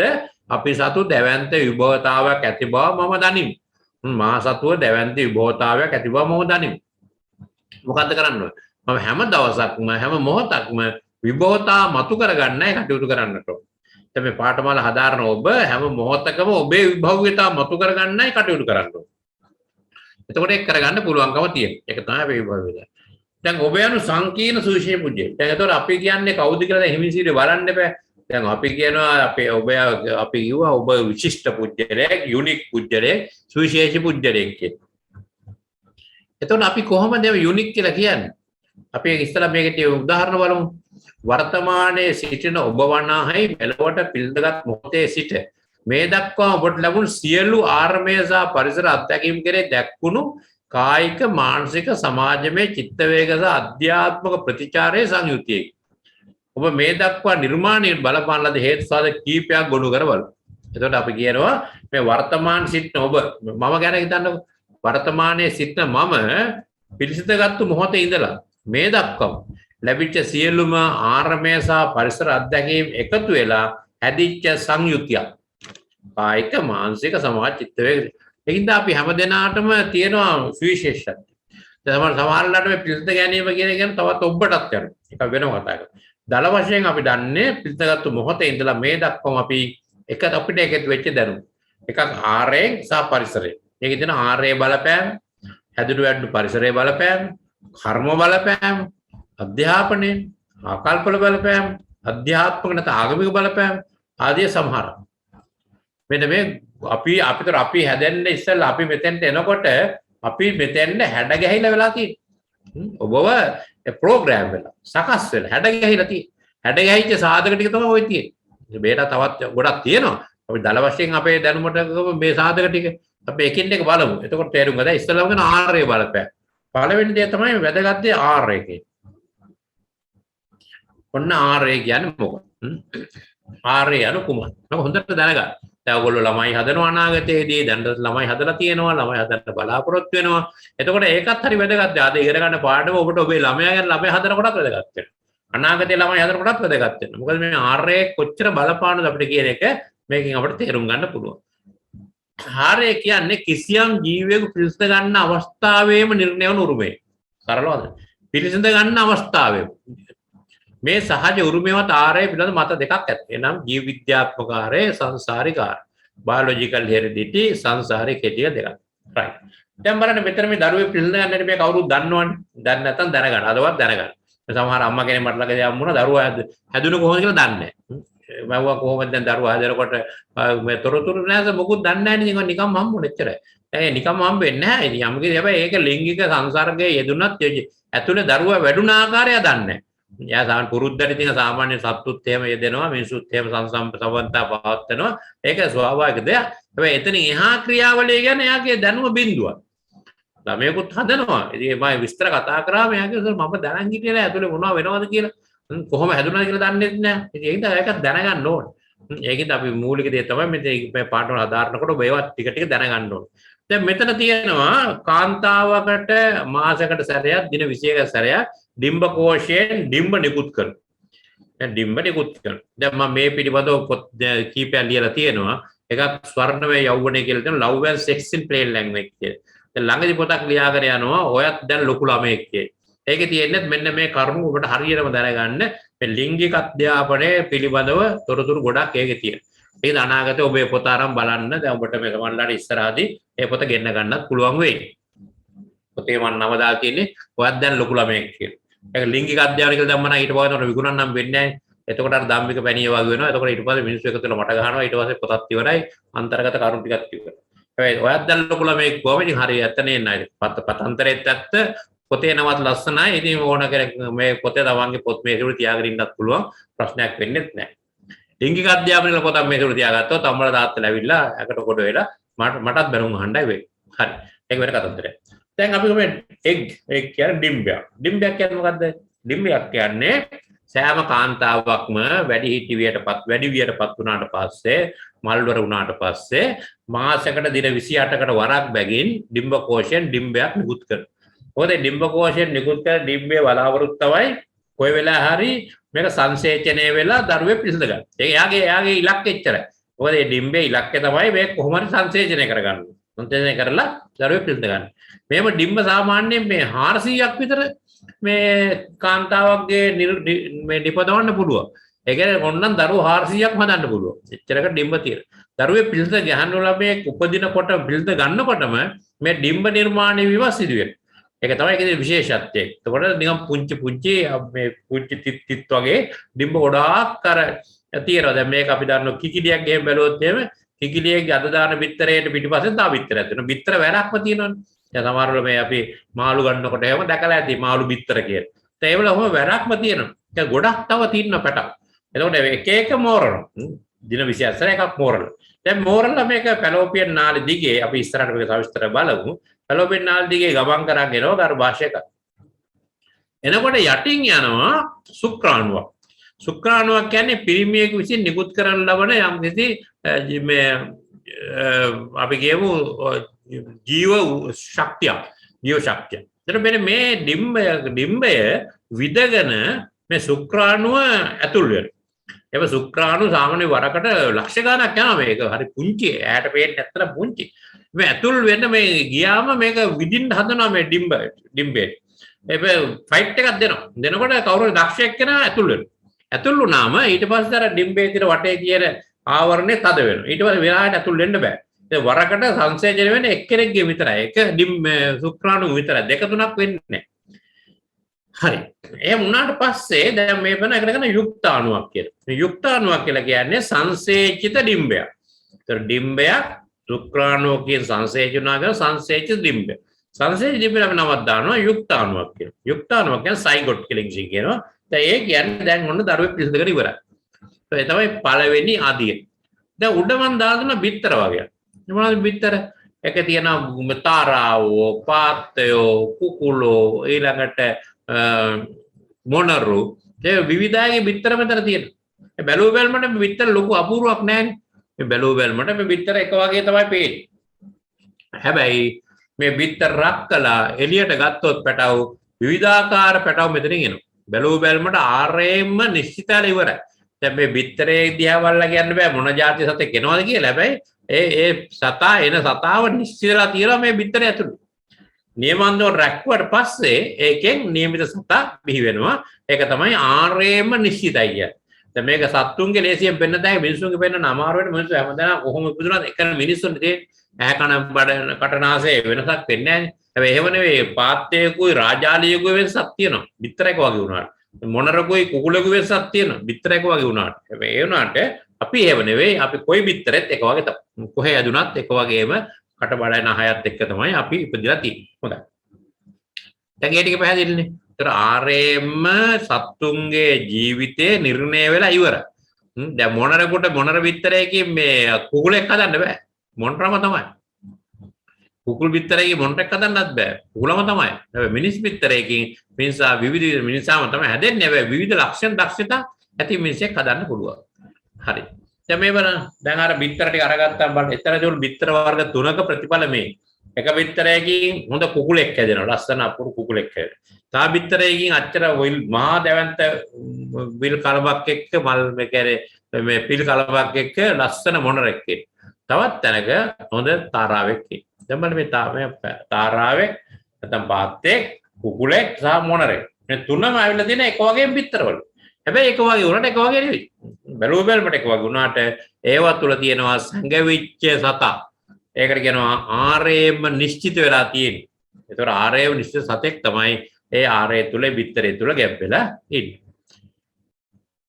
දැන් අපිට සමහර ඒවා තියෙනවා කර්මයේ බලපෑම. දැන් ආරේ නිශ්චිතව අපි තාට පස්සේ ගල සමහර කෙනා කර්ම බලපෑමක්.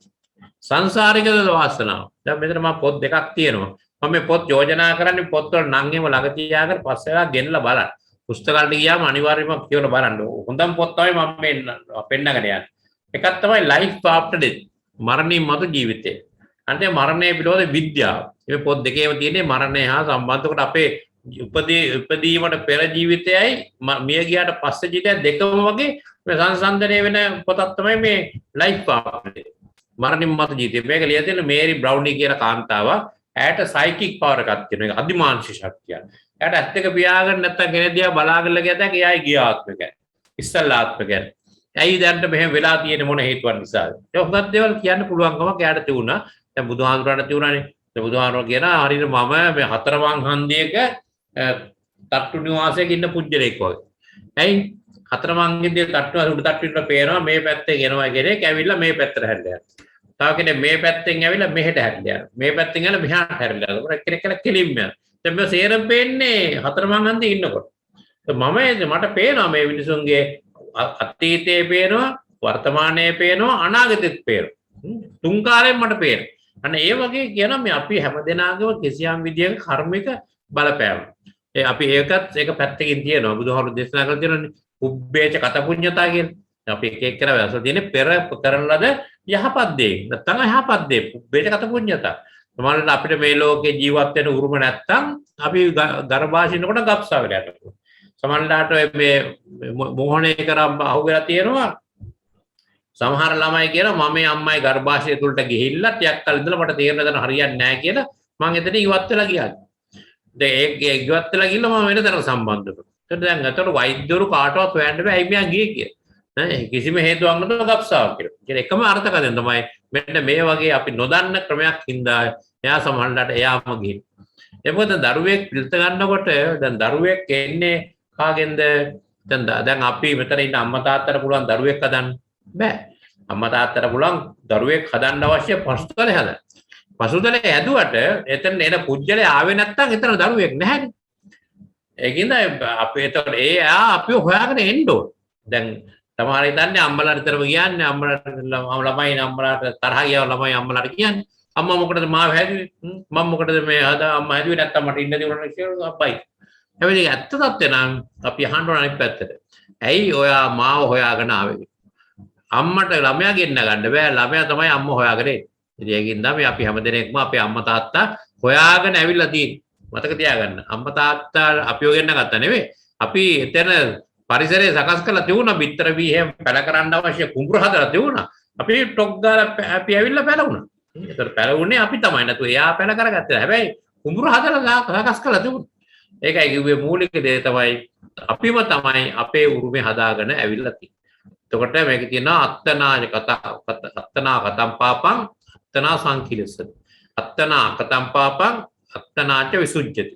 සුද්ධි අසුද්ධි පච්චත්තං නාඤ්ඤමඤ්ඤෝ විසෝධි. තමන් විසින් කරන ලද පව් වලින් තමන් කිලුට වෙනවා. තමන් විසින් කරන ලද නොකරන ලද පාප වලින් පව් වලින් තමන් පිරිසුදු වෙනවා. එතකොට යහපත් බවත් අයහපත් දෙකම පවතින්නේ තමා තුළමයි වෙන කෙනෙක් පිරිසුදු කරන්න බෑ. ඒතර මා පිරිසුදු විය යුත්තේ මා තුලින්මයි.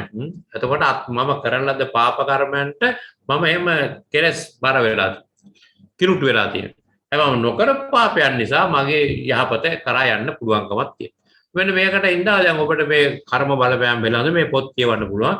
තව පොතක් මම නම් කරන්න පුළුවන් කර්ම විපාකය කියලා අපේ පුවක් පිටියේ පඤ්ඤා රතනක සෝවන්නේ තාම හොඳ පොතක් ලියලා තියෙනවා. මේ ලංකාවේ උදාහරණ පෙන්නලා තියෙනවා කර්ම විපාක බලපාන ආකාරය. නන්දාස රත්නපාල මහත්මයාගේ පොත්වලත් මේ කරුණු ගොඩාක් තියෙනවා.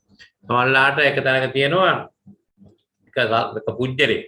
ඒ පුජ්‍යලයා මේ හරක් මරන පුජ්‍යලේ. ඒ හරක් මරලා එයාගේ වැඩේ තමයි හරක්ගේ දිව කපන්නේ. ඒ හරක්ගේ දිව කපලා ඒ දිව බෙදන් කන එක තමයි එයාගේ දෙන ප්‍රධාන ආහාර. ඒ කියන්නේ සත්ත්ව මරණ ගොවිපලක වැඩ කරපු පුජ්‍යලේ කෑ කරන්නේ හැමදේම දිව කපලා ඉස්සල්ලාම අයින් කරගන්න. ඒක තමයි. ඒ සමහරවිට තාම හරකරේ පණ ගන්නවා. හැබැයි මේ දිව කපලා අයින් කරගන්න. ඒක බෙදලා යා කන්න ආසයි ඒක තමයි. දැන් මෙහෙම හිටියා කියමු. එක දවසක් වයසට ගිහිල්ලා දැන් අර කුස්සිය දුම්මැස්ස තියෙන්නේ කුස්සිය දුම්මැස්ස ළඟ එලා මොකද්ද? ඒ උඩේ බලනකොට උඩ දිවිච්ච පිහියක් ඇවිල්ලා කෙලින්ම වැටෙන පල්ලයට. පල්ලයට වැටෙන තරන්නේ කට ඇතුළට ගිහිල්ලා දිවත් කපාගෙන තමයි වැටෙන්නේ. එතකොට දැන් අර මෙතෙක් කල් අර හරකුන්ගේ දේවල් කපලා කාපු පුජ්‍යලයට කර්මඵල දුන්නේ නොහිතපු වෙලාවක උඩින් පිහියක් වැටිලා මෙයාගේ දිව කපලා ගිහිල්ලා අන්තිමට දිව කුණු වෙලා අයින් කරන්න වෙච්ච කතාවක්. වල් කර්ම බලපාන. එතකොට ඒ කියන්නේ තමන් විසින් කරන පාප කර්මයන් කැරකි තමන්ට වෙනවා. ඒකද අපි මේ පාඨමාලා ඉගෙන ගන්නේ අප විසින් කරන පාප කර්මයන් එකක්වත් නොකර ඉන්නේ කොහොමද? සුද්ධි අසුද්ධි පච්චත්තං. තමන්ම පිරිසුදු වෙන්නට ඕන. නාඤ්ඤමඤ්ඤෝ විසෝදේ වෙන කිසිවෙක් අපි පිරිසුදු කරන්නේ නැහැ. ඒකින්ද අපිම දියුණු වෙන්න ඕන. අපිම පිරිසුදු වෙන්න ඕන. වෙන කෙනෙක් කියලා අපි හොදලා පිරිසුදු කරන්නේ නැහැ. බුදුහාරු දේශනා කරලා තියෙන තමන්ගේ වැඩේ කරගන්න ඕන. ඒකින්ද මෙතන මේ අහගෙන ඉන්න හැමදෙනාම නිතර මගේ පිරිසුදුකම, මගේ දක්ෂතාවය, මගේ හැකියාව දියුණු කර ගැනීම මා විසින්ම කළ යුතුයි. මං සතු වක්කීමක්. ඉතින් අම්මලා තාත්තලා උදව් කරනවා තමයි. හැබැයි ඒ නැතත් මම මගේ වැඩේ කරන්න ඕනේ. ඒකිට හැම කෙනෙක්ම තමන්ගේ ජීවිතයේ තියෙන වටිනාකම ගැන තදින් හේතු ගන්න. මම වටින පුජ්‍යලෙක්. මම මේ ලෝකෙට ඇවිල්ලා තියෙන්නේ මගේ තියෙන හොඳ පිනක් ඉඳලානේ. නැත්තම් මිනිස්සාත්මයක් ලබන්න බෑනේ. හොඳ කර්ම බලපෑම. කර්ම බලපෑම කියන්නේ හොඳ නරක දෙකට වෙන්න පුළුවන්.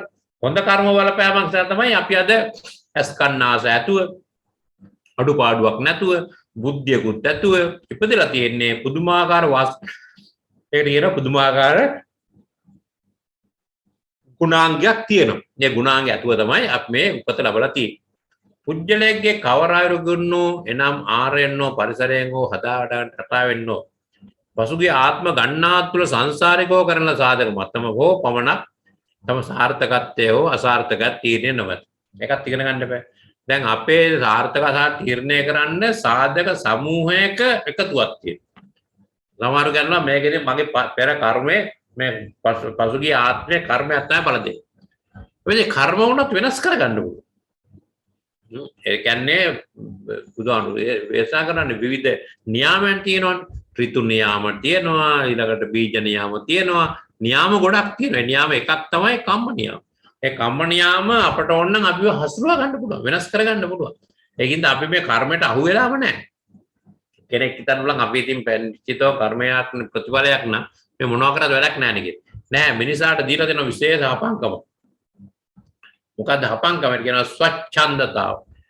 ෆ්‍රී විල් කියලා කියනවා. ෆ්‍රී විල් කියන්නේ ස්වච්ඡන්දතාව කියන්නේ තමාටම තමන් ගන්න තීරණ ගැනීමට තියෙන අයිතිය. තීරණ ගන්න තියෙන හැකියාව. ස්ව කියන්නේ තමයි ඡන්දතාවය කියන්නේ කැමැත්ත. ස්ව කැමැත්ත.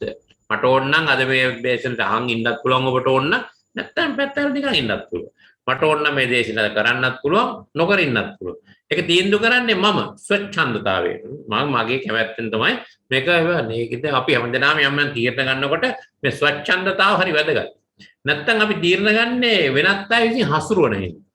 අනිත් අය කියපු දේ කරන්න ඉතින්. දැන් මම මේ ළඟදී මට උසස් පෙළ පන්තියේ දුවක් හම්බුණා. ඉතින් ඒ දුව ගිහිල්ලා මේ මෙඩිසින් කරන්න. වෛද්‍ය පීඨයට යන්න. හැබැයි යාට ලේ පේන්න බෑ. ලේ දැකුවම කලන් දාලා වැටෙනවා. බලන්න. Tamanට ලේ දකින්නකොට කලන් දාලා වැටෙන කෙනෙක්. එයාට නිකන් වැඟ වෙවුල් යනවා මේ රෝඩියෙක් දකින්නකොට. ඒ යන්නේ මොනවටද? යන්නේ මෙඩිසින් කරන්න. මම ඉතින් ආවක තෝරගත්තේ. ආම කියනවා සර් මට මේක තේරෙන්නේ නැහැ මට අමාරුයි මම කැමති නැහැ වැඩේට මම තෝරගත්තා. ඒ සර් අපේ අම්මා කිව්වනේ අනිවාර්යයෙන්ම මෙඩිසින් කරන්න ඕනේ කියලා. දැන් බලන්න තමන් හසුරුවලා දෙන කවුද? තමන් තුළ තියෙන ශක්තිය හැම යටපත් වෙලා වෙන කෙනෙක් හසුරුවනවා අම්මගේ සතුට සඳහා. අම්මා කියන්නේ උඹ දොස්තර වෙලා උඹේ යතින් බෙහෙත් බිල තමයි මැරෙන්න ඕන. ඔන්න කතන්දරේ. එයා දැන් අම්මට ඕන කරන්නේ මේ දුව දොස්තර කරන්නේ වෙන මොකක්ද නෙවෙයි. එයාගේ යතින් බෙහෙත් බිල මැරෙන්න. ඒ දුවට පේන්න බෑ ලෙඩ්ඩුවක් පේන්න බෑ. දුවට භාගසහසුත් එක්ක ඔය පාරක් තියෙනවා. බලන්න. තමන්ගේ ස්වච්ඡන්දතාවය නැතුව, තමන්ගේ තියෙන දක්ෂතාවය හඳුනා ගන්න නැතුව එක එක්කෙනා හසුරවන්න ගියාම තියෙන වැරද්ද. නැත්තම් සමහරවිට විශ්වවිද්‍යාලේ යන්න හිටපු ළමයි සමහරවිට ඒ ලෙවල් වලින් නැවතලා තියෙනවා මේ වැඩි වැඩ කරන්න කියලා. ඒ කියන්නේ ලොකු විෂයන් තෝරගන්න කියලා. ලෝකේ උගක් වැරදි විදිහට අර්ථකථනය කරගෙන. අන්න එතකොට අපිට පේනවා ස්වච්ඡන්දතාවය තියෙනවා අපිට ඒක හසියට හසුරව ගන්න ඕන. කවර අයරකුව එකම ආරයන පරිසරම හදාගන්න රටාවෙන්න පසුගිය ආත්මවල. එතකොට අපේ සේරම සාර්ථකත්ව අසාර්ථකත්වයේ තීන්දුව වෙන්න මේ සාධක ගොඩක් තියෙනවා. එතකොට මේ එක එක අඩු වැඩි වශයෙන් අපිට බලපාන්න පුළුවන්. ඔන්න අපි එකක් කරලා දැන් අපි වෙන ආරමේ සාධක. දැන් මම කියන්නේ ආරයස අපිට අපි එක පොඩ්ඩක් බලමු. මෙන්න මේ රූප ඉස්සලා බලමු. personality development. අඳ ගන්න පුළුවන් කොට පෞරුෂ සංවර්ධනය. මේකේ මම දාලා දෙනවා genetic factors කියලා heredity. ඒ කියන්නේ ජානමය සාධක ආරේ. ඒ තමයි යටින් ලියලා තියෙන්නේ. පැත්තෙන් ලියලා තියෙනවා personality events from birth. ඒ කියන්නේ ඒ පැත්තේ වම් පැත්තේ තියෙනවා පෞරුෂය උපතේ සිටම හට ගන්නවා නැත්නම් මතුවෙලා එනවා කියන අර්ථය තියෙනවා. ඉතින් මේ පැත්තේ environment factors. environment factors කියන්නේ පරිසර සාධක. එතකොට යටින් අපි ලිව්වා ආර්මේ සාධක නැත්නම් genetic factors නැත්නම් heredity ආර්මේ සාධක ජීවමය සාධක අන්න දකුණු පැත්තේ ලියලා තියෙනවා environment factors. environment factors කියලා කියන්නේ පරිසර සාධක. දැන් හොඳට මේ රූප දිහා බලන් ඉන්නකො. දැන් මේ ඊතලයක් තියෙනවනේ. ඊතලේ යටම ඉඳලා අපි ඊතලේ උඩට පැදලා තියෙනවා. එතකොට අපි කියන මේ ඊතලේ ඒ කියන්නේ ආර්ය සාධක තියෙනවා දැවැන්තෙක් වීමේ සාධක. ඊතලෙන් බෙන්නුම් කරන්නේ ආර්ය. හරි. ඊතලෙන් බෙන්නුම් කරන ආර්ය. මේ ආර්යයට තියෙනවා කාගෙන යන්න පුළුවන් හපංකව. එතකොට ඒක උපතින්ම පිළිත ගන්නකොටම ඒකත් එක්ක තමයි උපදින්නේ. පැත්තෙන් තියෙනවා පරිසරය. එතකොට මේ වතුර වීදුරුවක් කියලා ගත්තොත් මේ වතුර වීදුරුවේ සාධක දෙකක් එකට එකතු වෙලා මේක හැදලා තියෙනවා. ආර්ය සහ පරිසරය.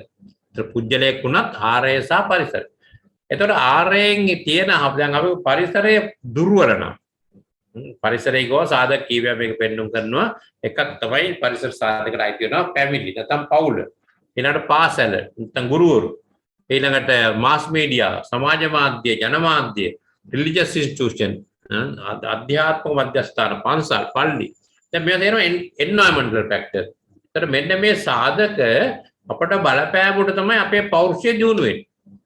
ඒක මම 1 2 3 කියලා තියෙන්නේ. දැන් එක කියන එකේ යාගේ එකේ යටින් මෙහෙම උඩටම යන්න පුළුවන් ඊතලයක් තියෙනවනේ. තව උඩට දියුණු වෙන්න පුළුවන්. හැබැයි අපි එකෙන් නැවතිලා තියෙන්නේ. ඇයි එකෙන් නැවතිලා තියෙන්නේ? පරිසර සාධක තමයි ඒ එකේ තියෙන්නේ. පැත්තෙන් තියෙන පරිසර සාධක. ඒතර පරිසර සාධක වල පීඩා වැඩි වෙන්න අපේ දක්ෂතා තිබුණත් මතුවෙන්නේ නැහැ. යටපත් වෙලා තියෙන්න පුළුවන්. අපි උදාහරණයක් කියමු. අපි හිතමු ඈත ගම්බද දුෂ්කර කලාපයක ළමයෙක් උපදින. ඒ ගමුත් මේ පාසලුත් නැහැ, ඊළඟට වෙනත් ගුරුවරුත් නැහැ, ලෝකයට දන්නේත් නැහැ, පිට ගිහිල්ලත් නැහැ. ඉතින් ඔන්න ඔහොම තමයි මේ ළමයා හැදෙන්නේ. ඒක මොකද්ද? ආරෙම්ම එයා හැදෙනවා, එයාට තියෙන නිශ්චිත රටාවක් තියෙනවා. හැබැයි නිශ්චිත රටාවේ තියනවා වෙන්න පුළුවන් මේ ඊතාලේ උඩ ගියා වගේ දිග දක්ෂතාවය. අනාගතයේ දැවැන්තයෙක් විය දක්ෂතාවයේ මෙයා තුළ තිබෙන බව තමයි ඊතාලෙන් පෙන්වුම් කරන්නේ. ඒක දාලා තියෙන්නේ ආරයෙන් ගෙන ආපු සාධක විකසිත වෙන්න ඉඩකඩ තිබුණත් විකසිත වෙන්නේ පරිසරයේ දුර්වල නිසා. එතකොට ආරය සහ පරිසරයේ තියෙන ප්‍රමාණය තමයි ආරයේ තියෙන සපංකම් මතුවෙලා එන්නේ. ඒ කියන්නේ එක. එතකොට මං කිව්වා ඈත ගම්මානයක අම්මා තාත්තා උගත්කමක් නැති දුෂ්කර කලාපයක ළමයෙක්. එයාගේ පරිසරයේ දුර්වලයි. ඒ හින්දා ආරයෙන් ඇඟ ඇතුලේ ගෙනත් තිබුණත් මේ ශක්තිය මතු කරගන්න බෑ. ඇයි? පරිසරයෙන් ලැබෙන අත්දැකීම් පොඩි. පවුලෙන් දෙමාපියන්ගේ පාසලේ ගුරුවරුන්ගේ ලැබෙන අත්දැකීම් උඩ තමයි යාගේ අර විභවතාව මතු දියුණු වෙන්නේ. ඒ සමහරවිට මේ ළමයා ශිෂ්‍යත්ව පාසල හරි නැත්නම් මාම කෙනෙක් හරි ඇවිල්ලා නගරේ පාසලට අතුළු කරනවා. නගරේ පාසලට අතුළු කරාම මොකද වෙන්නේ? අර ඉස්සෙල්ලා පරිසරය සහ එකේ කොටුවේ හිටපු එක්කෙනා දෙකේ කොටුව දක්වා නැගිටිනවා. දැන් උන් පරිසර සාධක තව ඉඳා තාම මගේ අපේ දක්ෂතාවය මතුවේ. තවත් සමහරවිට හොඳට විශ්වවිද්‍යාලෙ එහෙම ගියොත් එහෙම අර ළමයාගේ දක්ෂතා තවත් විකසිත වෙන්න පටන් ගන්නවා. ඒතර අපිට පේනවා ආරේ නිශ්චිතලා තිබුණට පරිසර සාධක වල යහපත් අයහපත් බව අනුව තමයි මේ ආරේ නිශ්චිත බව විකසිත වෙන්නේ. ආරේ නිශ්චිතව තිබුණත් පරිසර සාධක වල බලපෑමෙන් තමයි මේක අඩු වැඩි වෙන්නේ. මොකද පරිසර සාධක කියන්නේ? මම ඉස්සෙල්ලා කිව්වා පවුල. අපි හැමදෙනාම පවුලක් තියෙනවා. ඒක අම්මලා තාත්තලා දුවලා පුතාලා වගේ පවුලක්. ඒක හරි වැදගත්. ඊළඟට පේරන්ට්ස්ලා කියන්නේ දෙමව්පියෝ. ඒතර අකුරක් වැරදි. උන්ට පේරන්ට්ස් කියන්නේ දෙමව්පියෝ. පවුලේ දෙමව්පියෝ අපිට පරිසර සාධකයක් වෙනවා. ඒ සමහර දෙමව්පියෝ ඉන්නවා බොහොම දැඩි. බලධාරීත්වය හොඳ නැහැ වැඩි. එනකොට ළමයි වේවුලලා යනවා. එන්නෙම ගහන්න බලාගෙන. අර එතකොට පරිසර සාධකයේ දුර්වලයි. ඒතකොට ඒ ළමයින්ට ඒක ජීවිත කාලෙක පස්සේ බලපන්. ඒක වෙනම කතා කරමු. ඊළඟට පේරන්ට්ස්ලා ගැන අපි කියවනේ දෙමව්පියෝ. ඒතකොට ඊළඟට මේ පාසල සහ ටීචර්ස්ලා එන පාසල වල අලුත් පරිසරයක් විකසිත වෙනවා. ඉන්න තියෙන ඕන තරම් දියුණු වෙලා යන්න. ඕන තරම් ඉහළට යන්න පුළුවන්. ඒකට මග පෙන්වන්න ටිකක් ඉන්නවා ගුරුවරු කියන. ඒතර පරිසර සාධක වලට මග පෙන්වන ටීචර්ස්ලා. ඒගොල්ලොත් පරිසර සාධක. මාස් මීඩියා කියන්නේ ජනමාධ්‍ය. බහුවිධ ජනමාධ්‍ය. ඒවත් යන පරිසර සාධක. අනිත් එක රිලිජියස් ඉන්ස්ටිටියුෂන්. පන්සල් පල්ලි වගේ ආගමික මධ්‍යස්ථාන. දැන් මේ සේරම මේ එන්වයරන්මන්ට් එකට අයිති. පරිසරයට අයිති. එතකොට පරිසර සාධක හොඳ නම් මේ ළමයාට 1 2 3 පහු කරලා ඉස්සරහට යන්න පුළුවන්. පරිසර සාධක හොඳට දුර්වල නම් එක වට්ටමෙම නවතින්නත් පුළුවන්. එතකොට මේක පේනවා මේ පෞරුෂ වර්ධනයේ කොච්චර සාධක ගොඩක එකතුවක්ද කියලා. ඒකිට මේ හරි සරල කතන්දරයක් නෙවෙයි සංකීර්ණ කතන්දරයක්. ඊට බලන්න අපි ආර්මයේ සාධක ජෙනටික් ෆැක්ටර්ස් ඥානමය සාධක කියලා. ඒව ගන්න බලන්න.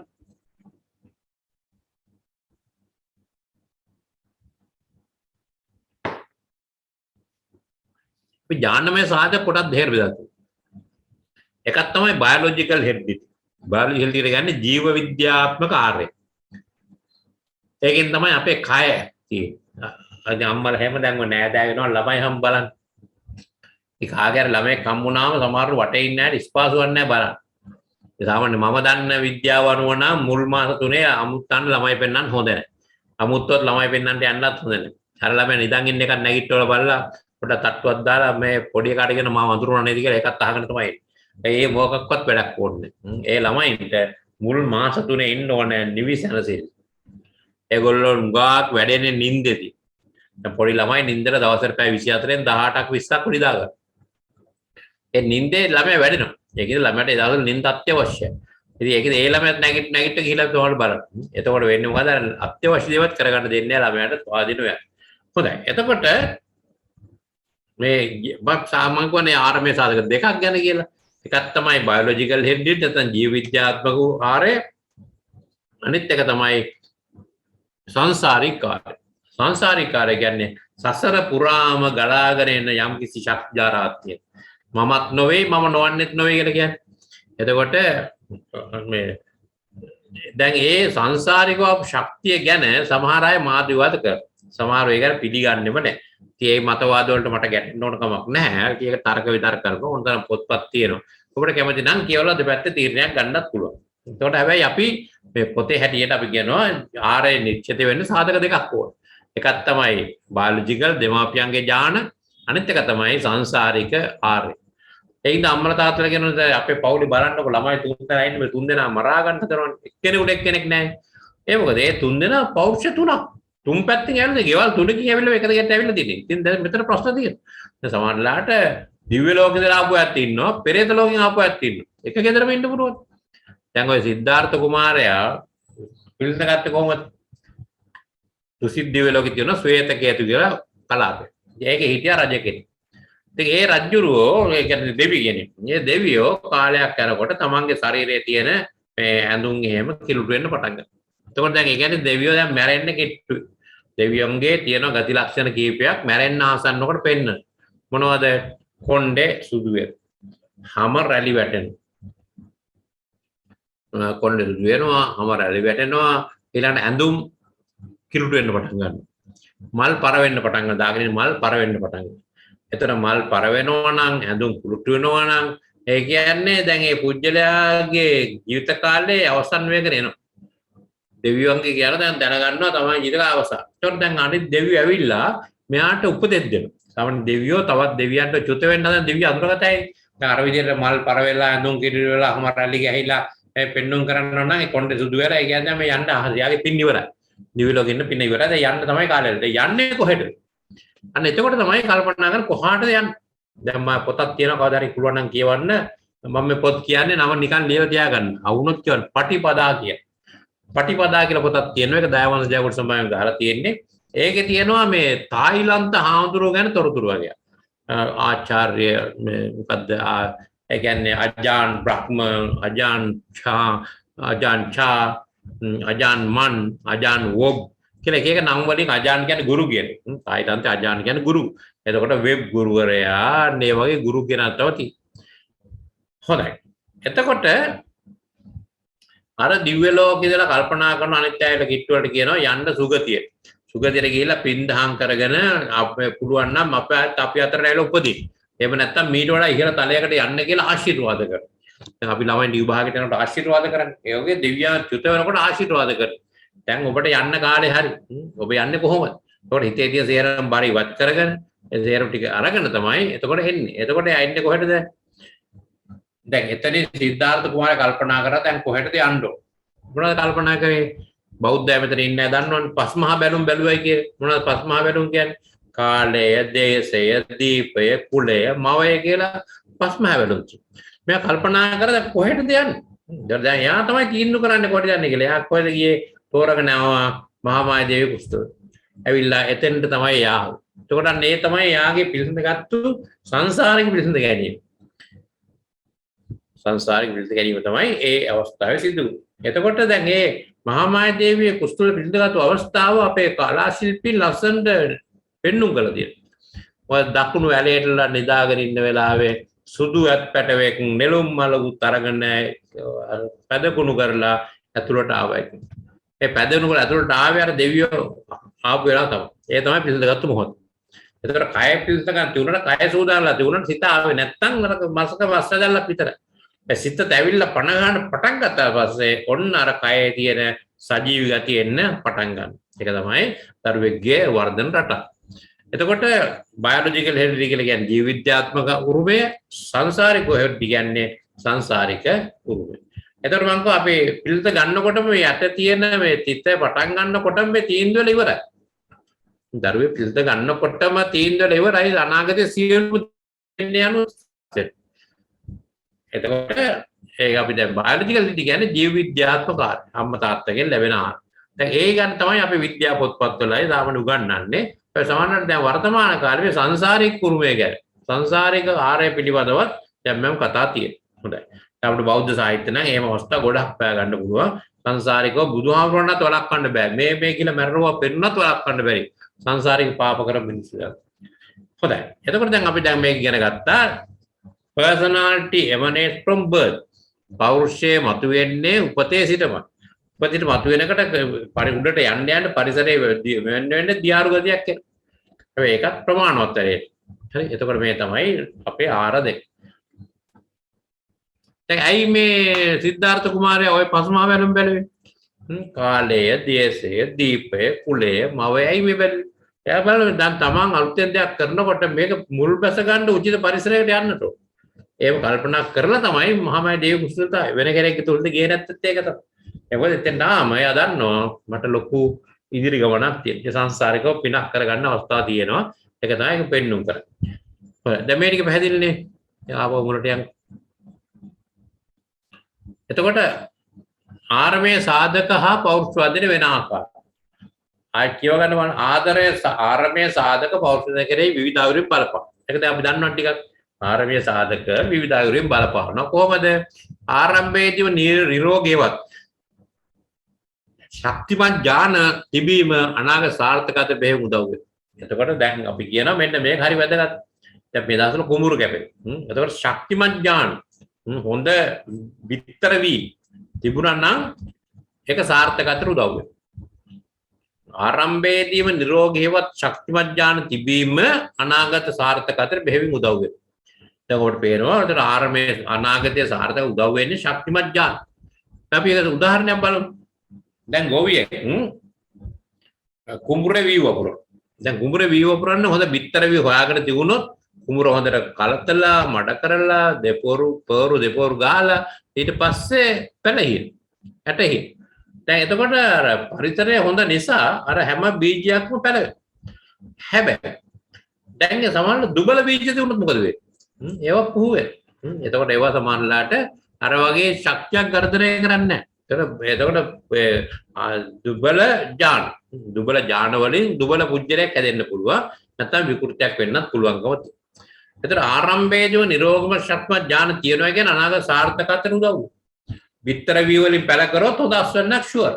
විතර වී වලින් පැල කරන දු නැතුව මේ කමතේ ලිය දෙයි නික මේ මොකද වක්කඩේ හැමතැනම වැවෙච්ච පැල තියෙනවනේ ඒත් ගොයම් පැල. ඒවා නිස්සරු. ඒවට කරලක් එන්නේ නැහැ. අන්න ඒක තමයි අර පරිසර සාධක දුර්ලං ආර්ය උනත් යන්න පුළුවන් දුරක් නැහැ. හොඳයි. දැන් තමයි බුද්ධි වර්ග 8ක් තියෙනවා. දැන් මේ බුද්ධි වර්ග 8 අපි ඉස්සරහට ඉගෙන ගන්න ඕනේ. සමහර බුද්ධි වර්ග වැඩි වෙනවා, සමහර බුද්ධි අඩු වෙනොත් තිබිය හැකියි. දැන් අපි හැමදෙනා තුළම මේ බුද්ධි වර්ග 8 තියෙනවා. අඩු වැඩි වශයෙන් තියෙනවා. සමහර ගණිතයට හරි දක්ෂයි, ලොජිකල් මැතමැටිකල් ඉංග්‍රීසි හුඟක් කියලා. සමහර එකට ආස නැහැ, සමහරුන් ආසයි ලින්ග්විස්ටික් පැත්තට, භාෂාමය. එතකොට මේ ආර්යයෙන්ම තීන්දුව වෙලා තියෙනවා අපේ තියෙන අනාගත දක්ෂතා මොනවද? දැන් ඔබ දක්ෂ වෙන්න ඕනේ වෙන්නේ තමන්ගේ තියෙන දක්ෂතා සංසාරයේ කියන දක්ෂතා මොකක්ද කියලා හඳුනාගන්න. හඳුනාගත්තොත් අපේ කාර්ය වඩා සාර්ථක වෙනවා. ඒ මොකද ඇත්තට මේ පුජ්‍යලයාව තේරුම් ගන්න පුළුවන්.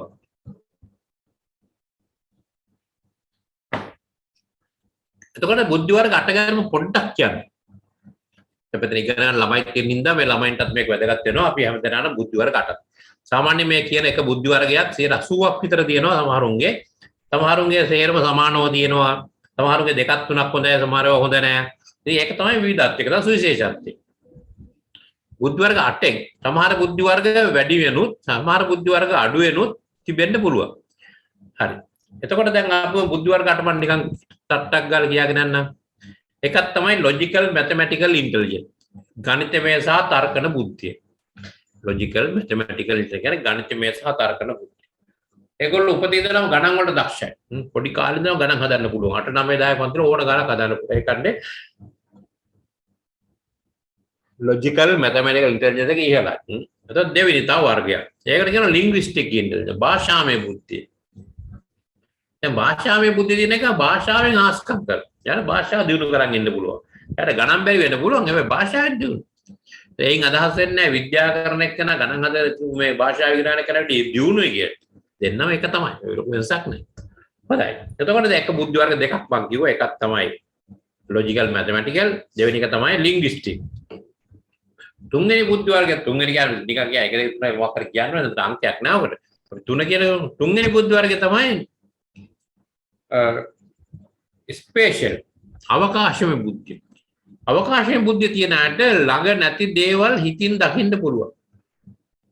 නිර්මාණාත්මක පරිකල්පනය මතු කරන්න පුළුවන්. ඒගොල්ලෝ දැන් අපි කියමු අපි දැන් කොළඹ ගෙවල් හදන්නේ පර්චස් 6න් 7න් හදලා. හැබැයි අපි දැන් පර්චස් 6ක් දීලා ගෘහ නිර්මාණ ශිල්පිට කියනවා මේක ලොකු ගයක් හදලා දෙන්න ඕන. එයා මේ පර්චස් 6 ඒ පර්චස් 20ක් විතර පෙනුම් පෙන්නනවා. එයා බිත්ති වලට සමහරවිට වීදුරු අල්ලනවා සමහරවිට බිත්ති වෙන පොඩ ඇන්ගල් එකකට කපලා ගන්නවා. ඒ මොකද ඒ බුද්ධි වර්ග 8 ඒ හපංකම තියෙන කෙනාට අමුතු නිර්මාණ හදන්න පුළුවන්. ඒකින්ද ආකිටෙක්ට් කරන කෙනෙක් ලෑන්ඩ්ස්කේපින් කරන අය ගෙවල් ඉන්ටීරියර් ඩෙකරේෂන් කරන අය ඒටම මේ බුද්ධිය තියෙන්න ඕන. ඒගොල්ලන් අපට වඩා ඈතට පේන. අපට ලස්සනට පේනවා. දැන් සමහර වාසුන්ලා ඉන්නවා ඉස්කෝලේ ගිහින් නැහැ කවදාවත්. හැබැයි ඒගොල්ලෝ හරියට ඇහැ තියලා බලලා කියනවා මෙතන මුළු පරස් තියෙනවා. අපි ගණන් හදලා ඉවරලා මුළු පරස් හොයා ගන්නකොට එයා දිහා බලලා ටක් ගාලා කියනවා. එයාට යට ඉවෙන් වගේ දා. දැන් අපි තුල තියෙන ශක්තියින් මොනවද කියලා හඳුනා ගන්න ඉවෙන් වගේ දන්න කණ්ඩායමක් ඉන්නේ. අන්න ඒගොල්ලන්ගේ ඇසුර අපි පාවිච්චි කරන්න ඕනේ. ඒ දන්නේ කවුද ඒකට? අපේ දැන් උදක් දන්නේ කවුද? ඒ පුච්චර ඇතුළ මේ දක්ෂයා තියෙන කෙනෙක් අපිට යන්තම් ඉංගියෙන් අඳුල්ලා දෙන අය ඉන්නවා. සමහර ගුරුවරු ඉන්නවා. සමහර දෙමාපියෝ ඉන්නවා. සමහරට යාළුවෝ ඉන්නවා. දැන් සමහරට අපි කියමු දැන් ළමයින්ට අම්මා තාත්තට ඉන්නේ ළමයි දෙන්නෙක් නැත්තම් තුන් දෙනෙක්. ඒ දෙන්න තුන එක තමයි එයා දන්නේ. හැබැයි ගුරුවරු ළමයි 300ක් 400ක් වැඩ කළා තියෙනවා. ඒතර ගුරුවරයාට සාපේක්ෂව දකින්නවා මේ මෙයා අමුතු જાතියෙක් කෙනෙක්. මෙයා අමුතු වැඩක් කරන්න පුළුවන් එක්කෙනෙක්. එහෙම තමයි සමහරවිට විෂය තෝරගන්නේ. ඒ කියන්නේ උපතින්ම ගැන දක්ෂතාවය හඳුනා ගත්තොත් කෙනෙක් ඒ ශේෂ්ත්‍රයට ගියොත් විශිෂ්ටයෙක් වෙන්න පුළුවන්. ඒක අපි කියනවා ස්පේෂල් නැත්නම් අවකාශයේ බුද්ධිය. ඒගොල්ලන්ට ඉන්ටීරියර් ඩෙකරේෂන්ස් කරන්න පුළුවන්. ඊළඟට ඒගොල්ලෝ විවිධ දක්ෂතා මේ කියන්නේ චිත්‍ර අඳින්න පුළුවන්. නැති ඒවා මවන්න පුළුවන්. ඒකට කියනවා ස්පේෂල් නැත්නම් අවකාශයේ බුද්ධිය. අවකාශය කියන්නේ මේ වාතේ. ඊළඟට එකක් තමයි මියුසිකල් ඉන්ටෙලිජන්ස්. සංගීතමය බුද්ධිය. සංගීතයේ බුද්ධිය තියෙන අය සංගීත පැත්තේ විශාරද වෙන්න පුළුවන්. කෙටි කාලෙක. සංගීතමය බුද්ධිය තියෙන. අමරදේව මහත්මයා නන්දමාලි මහත්මයාලා ඒ බුද්ධිය තියෙන අය. මේ වාසනාවට ඒගොල්ලෝ හපංගම හඳුනාගන්න දියුණු කරලා අන්තිමට විශිෂ්ට මට්ටමේ චරිත බවටපත්. ඊළඟ තමයි මියුසිකල් ඉන්ටෙලිජන්ස් කියන සංගීතයේ බුද්ධිය. අනිත් එක තමයි බොඩිලි and කිනෙස්තෙටික්. ශාරීරික සහ හසුරු කුසලතා බුද්ධිය. බොඩිලි and කිනෙස්තෙටික් ඉන්ටෙලිජන්ස්. ශාරීරික සහ හසුරු කුසලතා බුද්ධිය. ඒගොල්ලන්ට මේ අත්වලින් පවලින් වැඩ කරන්න පුළුවන්. ක්‍රිකට් ගහන්න පුළුවන්, දුවන්න පුළුවන්, ඊළඟට කඹා දෙන්න යන්න පුළුවන්. ඒ කියන්නේ කයෙන් මේ අපේ තියෙන ඉන්ද්‍රියන්ගෙන්ම මේ දක්ෂතාවය වතු කරගන්න පුළුවන්. ඒකට කියනවා මේ කිනෙස්තෙටික්, බොඩිලි and කිනෙස්තෙටික්. ශාරීරික හසුරු කුසලතා බුද්ධිය. දැන් මට මතකයි ඒක ඉස්සර වර්ල්ඩ් මැච් එක වෙලාවේ ක්‍රිකට් ටීමේ මම ගියා මේ හදිසියේ ගමකට ඒ ගමේ පැදුරු විය. මගේ පැදුරක් ගන්න කියලා තමයි ගමේ හොයාගෙන ගියේ. ගිහිල්ලා ඇහුවා මම දැන් පැදුරු නෑ දැන් කවුරුත් වියන්නේ නෑ පැදුරු. මම කොහොමද මෙතන ආච්චි කෙනෙක් කියන්නේ පැදුරු වියවියේ කොහේ ආච්චි. අර යන්නකෝ සර් අන්නර ගෙදෙට්ට ඒකට ආච්චි හොයාගත්තා. දැන් මේ ආච්චිලා එකතුලා මොකද කරන්නේ? ආච්චියා වර්ල්ඩ් කප් එක මැච් එක බලන. වර්ල්ඩ් කප් මැච් එක ආච්චිලා ඒගොල්ලෝ විතර දන්නේ නැහැ කවුරුත් නැහැ මේ බැලුවට මේ අපි හිතන්නේ ආච්චිලා ක්‍රිකට් දන්නේ නැහැ කියලා ආච්චිලා මම තාත්තම ආච්චිලා අපිට වැඩි දන්නවනේ කියලා. ඉතින් අර එයාගේ අර ඒක දක්ෂතාවයක් තමයි ඒක උපතින් එනව දක්ෂතාවයක් තමයි බොඩිලි and කිනෙස්තෙටික් සහ හසුරු කුසලතා බුද්ධිය. තව එක බුද්ධියක් තමයි අන්තර්පුද්ගල සම්බන්ධ බුද්ධිය. ඉන්ටර්පර්සනල් ඉන්ටෙලිජන්ස්. ඒක හරිය වැදගත් මේ 21 වෙනි සතවර්ෂයේ. මේ සතවර්ෂයේ ජීවත් වෙනකොට වැදගත්ම බුද්ධි වර්ගයක් තමයි මෙන්න මේ බුද්ධි වර්ගය. එතකොට උපතින්ම මේ බුද්ධි වර්ගය තියෙනවා නම් අන්තර් පුජ්‍යල සම්බන්ධතාව පවත්වන්න පුළුවන් නම් එයා සමාජයේ සමාජ බුද්ධියක් වර්ධනය වෙනවා. සමාජෙත් එක්ක වැඩ කිරීමේ දක්ෂතාවය තමයි දේශපාලනඥයින්ට ව්‍යාපාරිකයින්ට අන්ස්ත්‍රික්ෂණ අලෙවි කරන්නන්ට තියෙන්න ඕනේ. right? එතකොට අනිත් එක තමයි අන්තරා පුජ්‍යල බුද්ධිය. අරක අන්තර් පුජ්‍යල සම්බන්ධතා බුද්ධිය, අනික අන්තරා පුජ්‍යල බුද්ධිය. අන්තරා පුජ්‍යල කියලා කියන්නේ ඒගොල්ලෝ වටේ ඉන්න අයට අන්තර් පුජ්‍යල සම්බන්ධතා පවත්වන අඩුයි, තමන්ම තමන් එක්ක සම්බන්ධතා පවත්වන. එතකොට යාළු අඩුයි. හරිනම් යාළු වැඩි වෙන්න ඕන. තව එක බුද්ධි වර්ගයක් තමයි ස්වභාව ධර්ම බුද්ධිය.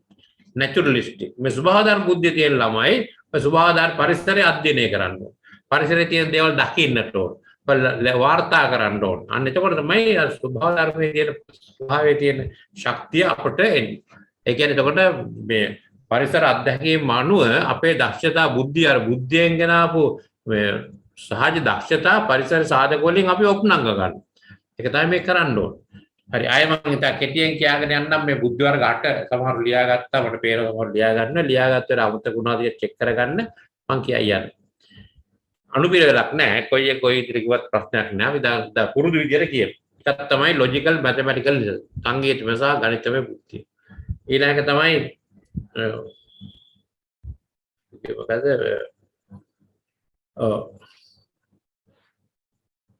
මූලික එතකොට කියත බුද්ධි වර්ගය එතකොට එහෙම දියුණු කරගත්තම සංසාරික බුද්ධිය ආයව මතුවලා ගන්න පුළුවන්කමක් තියෙනවා. පරිසර සාධක අනුව තමයි මේ බුද්ධි වර්ග 8 විකසිත වෙන්නේ. නැත්තම් අඩුවෙන් ඉපැති.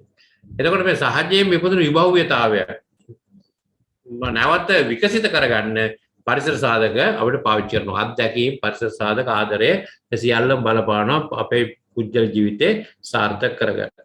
එතකොට සමහර ඥාන වගේ වෙන ලේටක් තියෙනවා. ආර්යමෙස් ලේට කියලා වර්ගයක් තියෙනවානේ.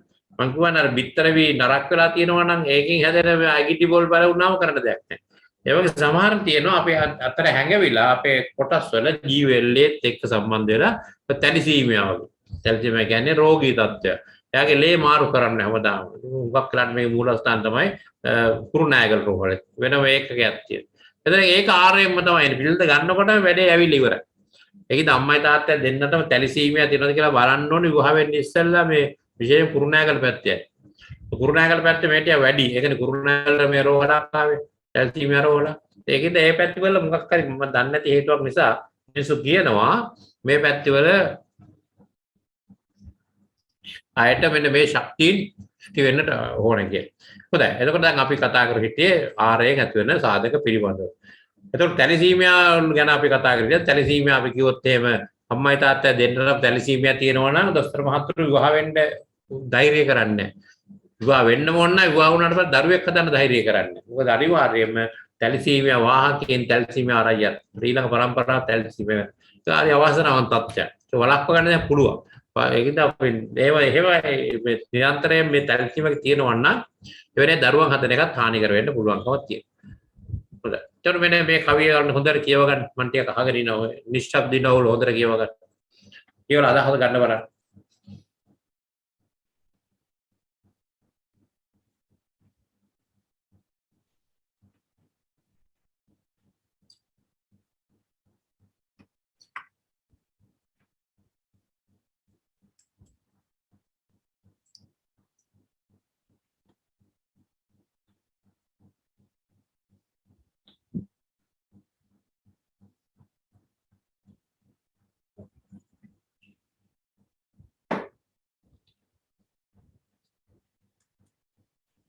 දැන් පැහැදිලි වෙනවද ඔබ කියන්නේ කවුද කියලා? මිනිසුන් කාන්තයන් ඔවුන්ම නෙවෙයි. ඔවුන් යන ඔවුන් උපන් දේශයයි. බලන්න අපි ලංකාවේ පුදිත ලාංකික. අපි ඉන්දියාව වුණ ඉන්දියාව. එච්චරයි. චීන වුණ චීන. අපි කියන්නේ අපි උපන් දේශයයි. ඉතින් අපි ඒකින්ද ලංකාවේ උපදින අපි ලංකාව ගැන ආදරේ ලංකාව ආරක්ෂා කරනවා. චීනෙ උපදින එක නා චීනට ආදරේ. ඒ උද්දේශය එක තමයි. ඒක අපිට පාලනය කරන්න බෑ කොහෙ උපදවද කියලා. ඔවුන් ඇවිදින්න උගත් නිම්නයි. කොහෙම ඇවිත් පොඩි කාලේ ඇවිදගෙන ගිය නිම්න කැලෑවේ අපි ගිය පළාත ඒවා අපේ ඒතර ඒවා අපේ අත්දැකීම්. ඔවුන් පානය කර ශීරයි. ශීරයි කියන්නේ කිරි. මව කිරි බිව්වද සතුන්ගේ කිරි බිව්වද ඒක. අනුභව කළ ආහාරය කෑ මොනවද? අපි අනුභව කළ ආහාර අනුව තමයි අපේ පෞෂ්‍ය සකස් වෙන්නේ. නිරෝගී පුජ්‍යලයක් වෙන්නේ. සමහර පුජ්‍යලෝ ඉන්නවා දැන් සේරම දැන් කියන එක විදිහේ විචූර්ණ අලෙවි කට දැන් ඒ ගෙනල්ලා සෝසුත් එක්ක කනවා කාලි වෙලා හදාගන්න. ඒකට වුණ අනුභව කළා. අජිනමොටෝ දාප් කෑම් කොත්තු රොටිද ෆ්‍රයිඩ් රයිස්ද සේරම නිකන් උඩින් යන කෑම. ඒවයි වෙන්නේ නැති ලෙඩ හදාගන්න විතරයි වෙන්නේ. හැබැයි ඉතින් කට පොඩ්ඩක් සතුටු. MSG දාලා තියෙනවනේ. ඒවෙන් අමුතු රසක් එනවා. ඉතින් ඒකින්ද ඊට ඒක ඇඩික් වුණාට පස්සේ ඒක නැතුව බෑ. අර මොකද්ද සුප් කැටේ නැතුව අම්මගේ අර මේ පරිප්පු කන්න බෑ වගේ තමයි. මේ වෙච්චර කල් හොඳට පරිප්පු කෑවා. දැන් සුප් කැටයක් දාලා ලෙඩකුත් හදලා තමයි අපිට දැන් පරිප්පු කවන්නේ. අම්මා ආදරයෙන් හින්දා කරන්නේ මොකද්ද? පිළිකා කාරකයක් දානවා පරිප්පු එකට. කාලා රසකාරක කාලා ඊට පස්සේ ඉතින් පිළිකා රෝහලට අරයි යන එක තමයි කරන්න වෙන්නේ. මෑත කාලේ පිළිකා රෝහලේ ළමයින් හරියට පිරෙනවා. ඒකට හේතුව ඔන්න ඔය කියන කෑම කාලා තමයි. තවත් පුළුවන් නම් රයිස්ම මේ ඕඩර් කර කන්න. කොත්තුම කන්න. අවසානයේ ඉස්පිරිතාල ගිහලා නවතින්න පුළුවන්. ඔවුන් අනුභව කළ ආහාර. ඔවුන් සැතපුණු යහන. කොහෙද නිදාගත්තේ? බිම නිදාගත්තාද? නැත්නම් කුෂන් කරමේ ඒ දෙක. ඒ අත්දැකීම වෙනස්. ඊළඟට මට මතකයි ඒක උකත් එකන සැතපුණු යහන කියනකොට මම බෝඩිම ගිහියයි කිව්වා. මම 6 පන්ති ඉඳලා ඕ ලෙවල් දක්වා බෝඩිම හිටියේ. ඉතින් අපිට පාලනය කරේ මේ ඩැනියල් කියලා සුදු ජාතික මහත්මයෙක් තමයි අපේ විදුහල්පති. එතුමාගේ නීතියක් තිබුණා. අපි මම බෝඩිම හිටියේ. මම බෝඩිමට ලෑලි හදක් ගහලා තියෙනවා. මේ ලෑලි අතර මෙට්ට ගේන්න තාන. පැදුරක් දාගන්න නැත්නම් අපි බෙඩ් ෂීට් එක දාන්න නිදා. ඉතින් යාගේ තර්කය තමයි මේ තරුණ කාලේ ඕන තරක නිදා ගන්න පුළුවන් වෙන්නේ. ඒ වුණාම වැඩිහිටි කාලෙකට නිින්ද පිළිබඳ ප්‍රශ්නයක් එන්නේ. ඒක මට දැන් හොඳටම තේරලා තියෙනවා. මට සාමාන්‍ය නිින්ද පිළිබඳ හිත ප්‍රශ්නයක් එන්නේ නැහැ. ඒ මොකද මට මොන තැනක් නිදාගත්තා. මොකද අර බිම නිදාගත් ලෑල්ලි නිදාන්න පුරුදු වෙලා තියෙන්නේ. එතුමාගේ ලෑල්ලි නිදා ගන්නකොට කොන්ද කෙලින් හිටිනවා. තරුණයන්ගේ කොන්ද කෙලින් තියෙනවා. ඒකට ලෑල්ලි නිදා ගන්න. නැත්නම් මම බොක්ක ගහපු අර නිකන් උඩ බැන්නම පාණ්ඩුකම් සයිදාසන වගේ මෙට්ටවල නිදාගත්තා වෙන්නේ වකුඩු වල නිදා ගන්නවා කොන්දේ අමාරු හැදෙන්නේ. හරි. එතකොට අපිට පේනවා අපි සතපුණු යහන. එතකොට මම කිව්වේ දැන් අපි සතපුණේ අර ලෑලි යන්නේ. දැන් ඒ ලෑලි නිදාගත්ත වෙනදා මට මේ මේස උඩ ඕන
හරි. එතකොට ඔවුන් සහභාගී වූ ක්‍රීඩාය, ඔවුන් කියවූ කවිය, හැදවූ නොහැදවූ දෙවියන්. එතකොට මේ සේරම එකතුවක් තමයි අපි කියන්නේ. දැන් හොඳට මේ අපි මේකට එවනවා මේක ලියා ගන්න ඕනේ. අපි මේ විස්තර පත්‍රික අපේ මොඩියුල් එකේ මේක තියෙනවා. ඔය කටපාඩම් කරගන්න. එතකොට කෙනෙක් දැන් එයා එහෙම හැසිරෙන්නේ ඇයි කියලා තේරුම් ගන්න මේ කවියෙන් පුළුවන්. සමහරව ඉන්නවා මේ කෙනෙක් දැක්කම ගහ ගන්නවයි මරා ගන්න හදන්නේ කොහෙලා බැලුවා. බැලුවම හේතුව මොකද්ද? මේක තමයි හේතුව. පොඩි කාලේ ලැබිච්ච වැරදි අත්දැකීම. පොඩි කාලේ ළමයි හදලා තියෙන වැරදි විදිය. ඉතින් ඒගොල්ලෝ ලොකු නාම ඉතින් හිතන්නේ මහා ලොකු චණ්ඩිකේ. ඒක අපි මනෝවිද්‍යාව දන්න අපි දැනගන්නවා. මෙයාගේ පොඩි කාලේ පෞරුෂ ගැටලුවක් ඇති. මේ පෞරුෂ ගැටලුව තියෙන අය ඒවා පෙන්වන්නේ අමුතු විදියට. ඒකට කියනවා වංචක ධර්ම කියලා. වංචාවෙන්. ඒක ඩිෆෙන්ස් මෙකනිසම් කියලා කියන්නේ සිග්මන්ඩ් ෆ්‍රොයිඩ් බුදුහාමර කියලා තියෙන වංචක ධර්ම කියලා. මම පොත කියුවත් කමන්න මන්න පොතේ තියෙන වංචක ධර්ම සහ චිත්තෝපක්ලේශය කියලා පොතක්. වංචක ධර්ම හේවත් චිත්තෝපක්ලේශ කියලා පොතක්. ඒක රේරුකාණේ අපේ ආඳුර තමයි ලියලා තියෙන්නේ. රේරුකාණ ඥානදීප ආඳුර. ඒක පොඩි පොත රුපියල් 150ක් විතර.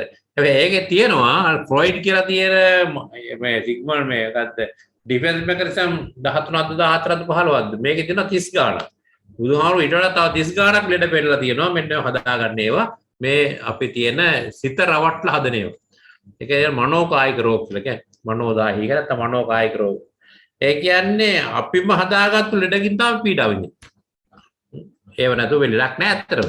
අපි ලෙඩ හදාගන්න. සමහර ලෙඩක් දැක්කම මේ යහ කියන ලෙඩක් හදාගන්න මිනිස්සු ඉන්නවනේ. දැන් උදේට රූපවාහිනියම දාගෙන හිටියම මොකද වෙන්නේ? තාගෙන ඉඳලා චෙක් කරනවා ඒ කියන ලෙඩේ මටත් ටිකක් තියෙනවනේ. මම මේ පොඩ්ඩක් තැල්මක් තියෙනවනේ. ඔන්න දැන් අතගාලා තව තැල්ම හොයාගන්න. ඊට පස්සේ විදිහට අන්තිම බැලුවොත් බෙහෙත් උත්තරන් තමයි නවතින්නේ.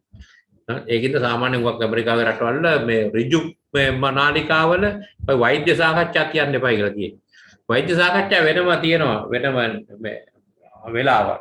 ඒ වෙලාවට කැමති නම් ඒකේ වලතෑයි. නැත්නම් මේ ප්‍රවෘත්ති කියනට හැම වෙලේම රටේ ඉන්න අය දෙයටම අර වගේ අඩුපාඩුකම් කියන්නේ නැහැ. ඒකත් විනයක් තමයි. ඒක හැම කෙනාම පෞරුෂය අනුව තමයි ඔහුගේ හැසිරීම තියෙන්නේ. එතකොට ඔවුන් සහභාගී ක්‍රීඩාය. ඔවුන් කියවූ කවිය. පොඩි කාලේ කියවපු කවිය අනුව තමයි අපේ ජීවිත හැදගන්නේ.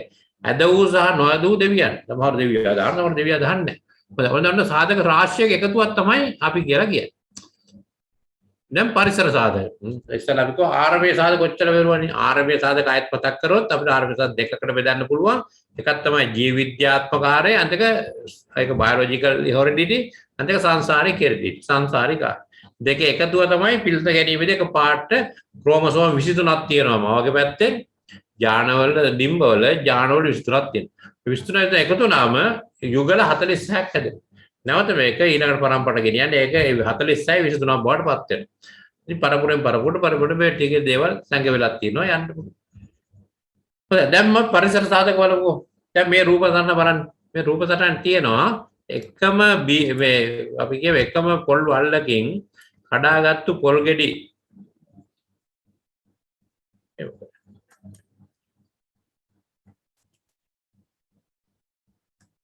එකම පොල් වල්ලකින් කඩාගත්තු පොල් ගෙඩි පරිසරයේ අණුව වෙනස් වෙන ආකාරය.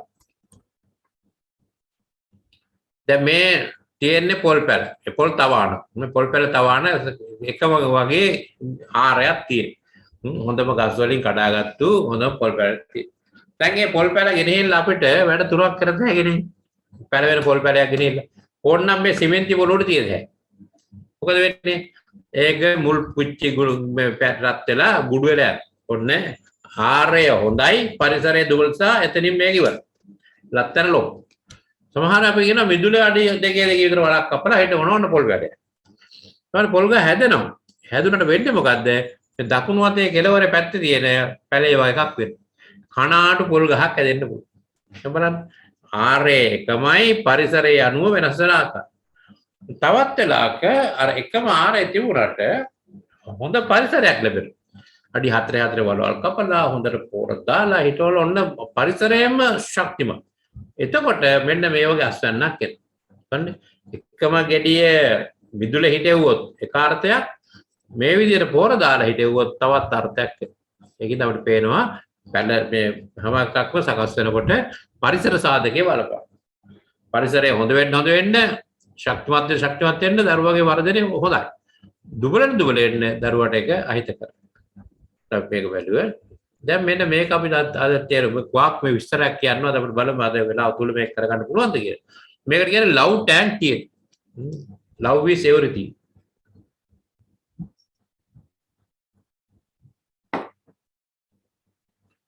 එතකොට මේක ජෝන් ග්‍රේ කියලා අධ්‍යාපනඥයෙක් ඉදිරිපත් කරපු න්‍යායයක්.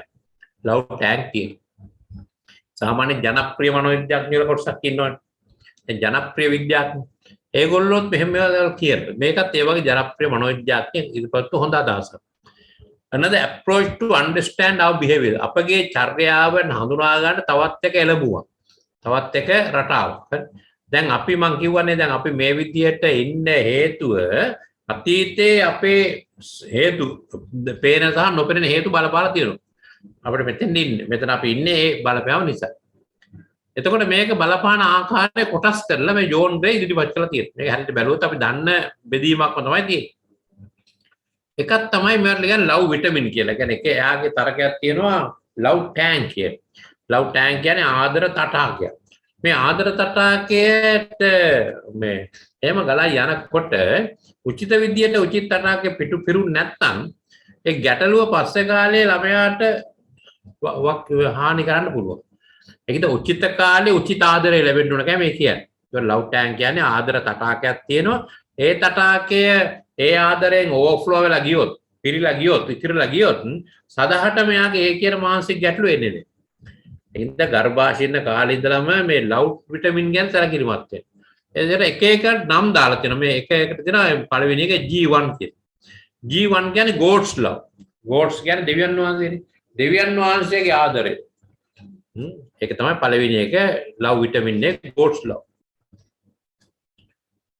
ඒ කියන්නේ දේව කුමාරියෙක් Taman ලැබුණා කියලා හිතාගෙන තමයි අම්මලා තාත්තලා දරුවට හදන්න පෙන්නන්න ඕන. දේව කුමාරියෙක්. එතකොට ඒ කාලේ ගර්භාෂින්න කාලේ හොඳට ආදරේ තියුණා නම් මේ සැමියා සහ බිරිඳ අතරේ. ඉපදුනාට පස්සේ දරුවට ආදරේ දක්වනවා නම් විශේෂ මුල් අවුරුදු 5 තුල. ඒක එයාගේ මුළු ජීවිතේටම බලපාන. ඒකින්ද God's love කියන්නේ දෙවියන්ගේ ආදරය. දේව කුමාරයාගේ ආදරය. එතකොට ඒක ගර්භාෂින්න කාලේ තියෙන God's love විටමින් G කියන්නේ ඒක තමයි. ඒ කාලේ දරුවා කෙරේ බොහොම භක්තියෙන් ගෞරවයෙන් අපි සලකනවා. ඒකට කියන අපේක්ෂිත ගැප් ගැනීමක් කියන්නේ ඒකනේ. දැන් ගැප් ගැනීම වර්ග දෙකක් තියෙනවා. තව ගොඩක් ඇති. මම සරල විදිහට එකක් අපේක්ෂිත ගැප් ගැනීම. මොකද අපේක්ෂිත ගැප් ගැනීම කියන්නේ? අපි විවාහ වෙලා අවුරුද්දක් විතර යනකොට මේ කවුරුත් අපේක්ෂා කරන දැන් බබෙක් ඉන්නවනේ හොඳයි නේ. අම්මා තාත්තාත් අහනවා ආච්චිලා සීලත් අහනවා නන්ද මාමලත් අහනවා අසල්වැටියොත් අහනවා සමහරව කට ගෑනි වෙන්න නික යනකොට තාම දරුවෙක් නැහැ නේ තියෙන්නේ. ඉන්නවනේ පේන්නේ බෑ. හැබැයි ඒක කාරක් කියන. ඉතින් ඒකට හිත නරක කරගන්න එපා. සමහර හිතන ඒකට හිත නරක කරනවා. නෑ ඒ යාගේ හැටි. එයාගේ පෞරුෂය ලක්ෂණයක් තමයි. එතකොට මේ ආදර තරහ කියන පළවෙනි එක තමයි දෙවියන් වහන්සේ කැමති. දේව ආදරය, දිව්‍යමය ආදරය. අපි කියන දිව්‍යමය කුමාරයෙක්ට සලකන විදිහ සලකන්න ඕන. එතකොට ඒකෙන් ඒ ආදරේ ලැබිලා ඒක හොඳට උතුරා ගියොත් එහෙම අපි එනවා දෙවෙනි අදියරට. දෙවෙනි අදියර එනවා අවුරුදු 5 11 12 කාලේ. ඒකට කියන්නේ parental love. parental love කියලා කියන්නේ දෙමාපිය ආදරය. අම්මා තාත්තගේ ආදරේ වැඩියෙන්ම දැනෙන්න ඕන කාලේ තමයි ඔය දෙවෙනි අදියර. ඒකින්ද ඒ කාලේ ළමයි නිතරම කැමති අම්මා ළඟින් ඉන්නවනේ. ඒගොල්ලෝ නෑ කිව්වල යන්න කැමැත්තක් දක්වන්නේ නෑ. ඒ parental love කියන්නේ දෙමාපියන්ගේ ආදරේ මේක හරියට කතා කරන්න කියනවා. සමහර අම්මලා තාත්තලා ළමයිට ආදරේ ළමයි දන්නේ ආදරේද කියලා. ඒක දැනෙන්න ආදරය කරනවා කියන්නේ හරි වැදගත්. ඒක දැනෙන්න ආදරය කරනවා. දැන් මාළක දිනන පොතක් මේ අභියෝග ජයගත් දරුවෝ. අභියෝග ජයගත් දරුවෝගේ එකේ යාගේ එක එක්කෙනා චරිත කතා තමන්ට මතක් කර දෙන්න ලියන්න කියලා අපි කියලා තියෙනවා. ඉතින් අපි පන්ති කාමරේ ඉන්නකොට ලිව්වා මේ ළමයි. ලියලා ඉවරලා ගෙනත් දුන්නා පොත් ටික. මම ගෙදර ගිහලා කියවන්න පටන් ගත්තා. බැලුවම හරිම අපූර්ව පොත් ටික. ඒ කියන්නේ මේ කාලේ හොඳට මේ ආදරය දක්වන්න අවස්ථා ලැබිලා තියෙනවා parental love. දෙමාපියන්ගේ ආදරය. දෙමාපියන්ගේ ආදරය වැඩියෙන් දකින්න ළමයිගේ වර්ධනය දියුණු වෙනවා. ඒකද අපේක්ෂිත ගැප් ගැනීමක් කියන්නේ ඒක. කවුරුත් අපේක්ෂා කරලා ලැබෙන ළමයාට හැමදේම වාස්. ආච්චිලා සියලා නන්දලා මාවල යාළුවෝ සේරම යත් ඊළඟට parental love කාලේ දෙමාපිය ආදරේ තියෙන්න ඕන කාලේ අපි කෝ දෙමාපියන් දරුවට ආදරේ දරුවට දැනෙන්න ඕන. ඊළඟට එනවා අවුරුදු 14 14 කියලා කියන්නේ ඒකට කියනවා අපි family friends and fun. ඒකට vitamin F3 කියලා කියන්නේ vitamin F3 family friends and fun. ඒ පුරුල් පවුල යාළුවෝ සහ විනෝදේ. ඒවා සේරම ලැබෙන්න ඕන කාලේ තමයි අර 7යි 14යි කාලේ. ඊට උචිත කාලේ උචිත දේ ලැබුණ නැත්නම් ඒත් අඩුවක් තියෙනවා. අපි ගහකට ගහකට පොර දානවා. මුලින්ම ගහකට වලක් කපලා ඉවරලා අපි පොල්ලේ දීම දාලා පොර දාලා හිටෝ. ඒකට ඉතින් අපි සත්කාරම් කරනවා. ඒතර ඒ විදිහට සත්කාරම් කරාට පස්සේ පරිසර සාධක හොද වුණාට පස්සේ අර parental love එකෙන් ඔබට යනවා දෙමාපිය ආදරෙන් ඔබට ගිහිල්ලා යාළුවොත් එක්ක සම්බන්ධ. peer group love. ඒකට කියන්නේ peer group love. peer group එක කියන්නේ ක්ලික් එකක් කියන්නේ. එතකොට ඒක ඒ ටික ලැබුණාම අවුරුදු 21 වෙනකොට ඒ ටික ලැබෙලා ඉවරයි. 21 දක්වා ඒ පොතේ කියනවා self love. self love කියන්නේ මම මටම ආදරේ. self love. එතකොට ඒ ආදරේ 21 පස්සේ ආපහු තියෙන අනිත් පැත්තට. ඒතර මුලදී 21 දක්වා තියෙනවා දෙමාපියන්ගෙන් දරුවන්ට උපදෙස් ලැබෙන. ඊළඟට උපදෙස් එක මාසයක් විතර නිකන් තියෙනවා. ඊළඟට තියෙනවා ආපහු අනිත් පැත්තට අපි පොතකින් යම් කිසි මාතෘකාවක් අරගෙන මාතෘකාව සාකච්ඡා කරන අතීත වැඩසටහනක් අපිට.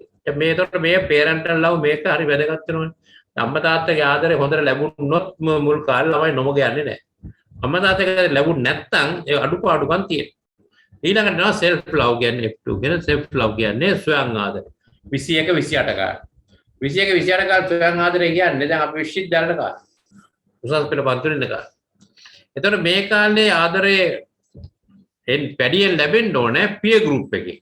පිය ගෲප් එක කියලා කියන්නේ සමපදස්ත කණ්ඩායම ක්ලික් එකේ. ඒ හොඳ ක්ලික් එකක් ළමයට ඉන්නවනම් වාස්දායක.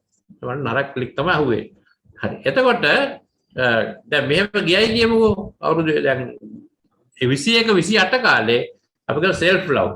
self love කියන්නේ ස්වයං ආදරේ. තමන්ටම ආදරය කරන කායක් වෙනවා 21 28 කාලේ. එතකොට ඊට පස්සේ අපි තව දිගින් දිගට යන්න ඕන 28 35 කාලේ කියන්නේ vitamin peer group love self love ඊළඟට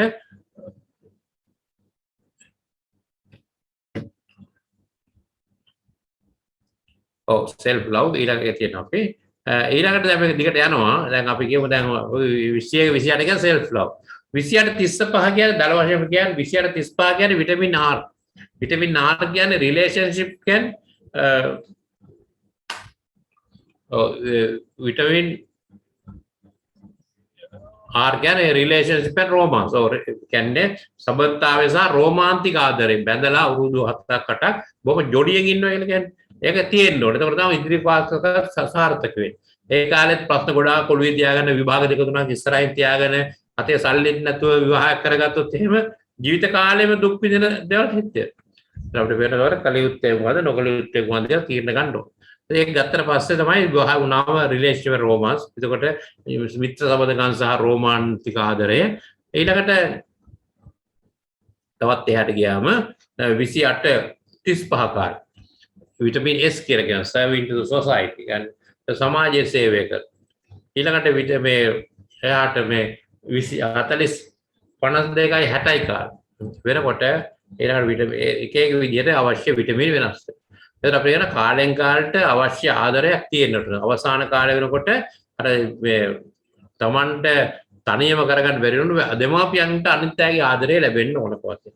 එතකොට තමයි ආදර තටාකේ පිරෙන්නේ. මේ ආදර තටාකේ කාලේ හරියට පිරුන්නේ නැත්නම් ඒ හිඩස දිගටම පවතිනවා. ඒක ආදර තටාකේ පිරিলা නම් ඒ හිඩසක් පවතින්නේ නැහැ. ඒක ගලාගෙන යනවා මුරුදු විදියට. එහෙම නැතු ඒ හිඩසක් තියෙනවා නම් ප්‍රශ්න මතුවේ. ඒ සමහරවිට අපි එතකොට අපි දැන් හිතාගත්ත හැකි ළමා කාලේ ආදරය නිසි පරිදි ලැබිලා ඕවර්ටේක් කළා ගියේ නැත්තම්. එහෙම නැත්තම් මේව සාමාන්‍යයෙන් අර මැද මට්ටමේ යාන්තම් හෙලවිලේ තුරන. ඒතර වෙන්නේ මොකද ආදර තටාකේ පිරিলা නැහැ.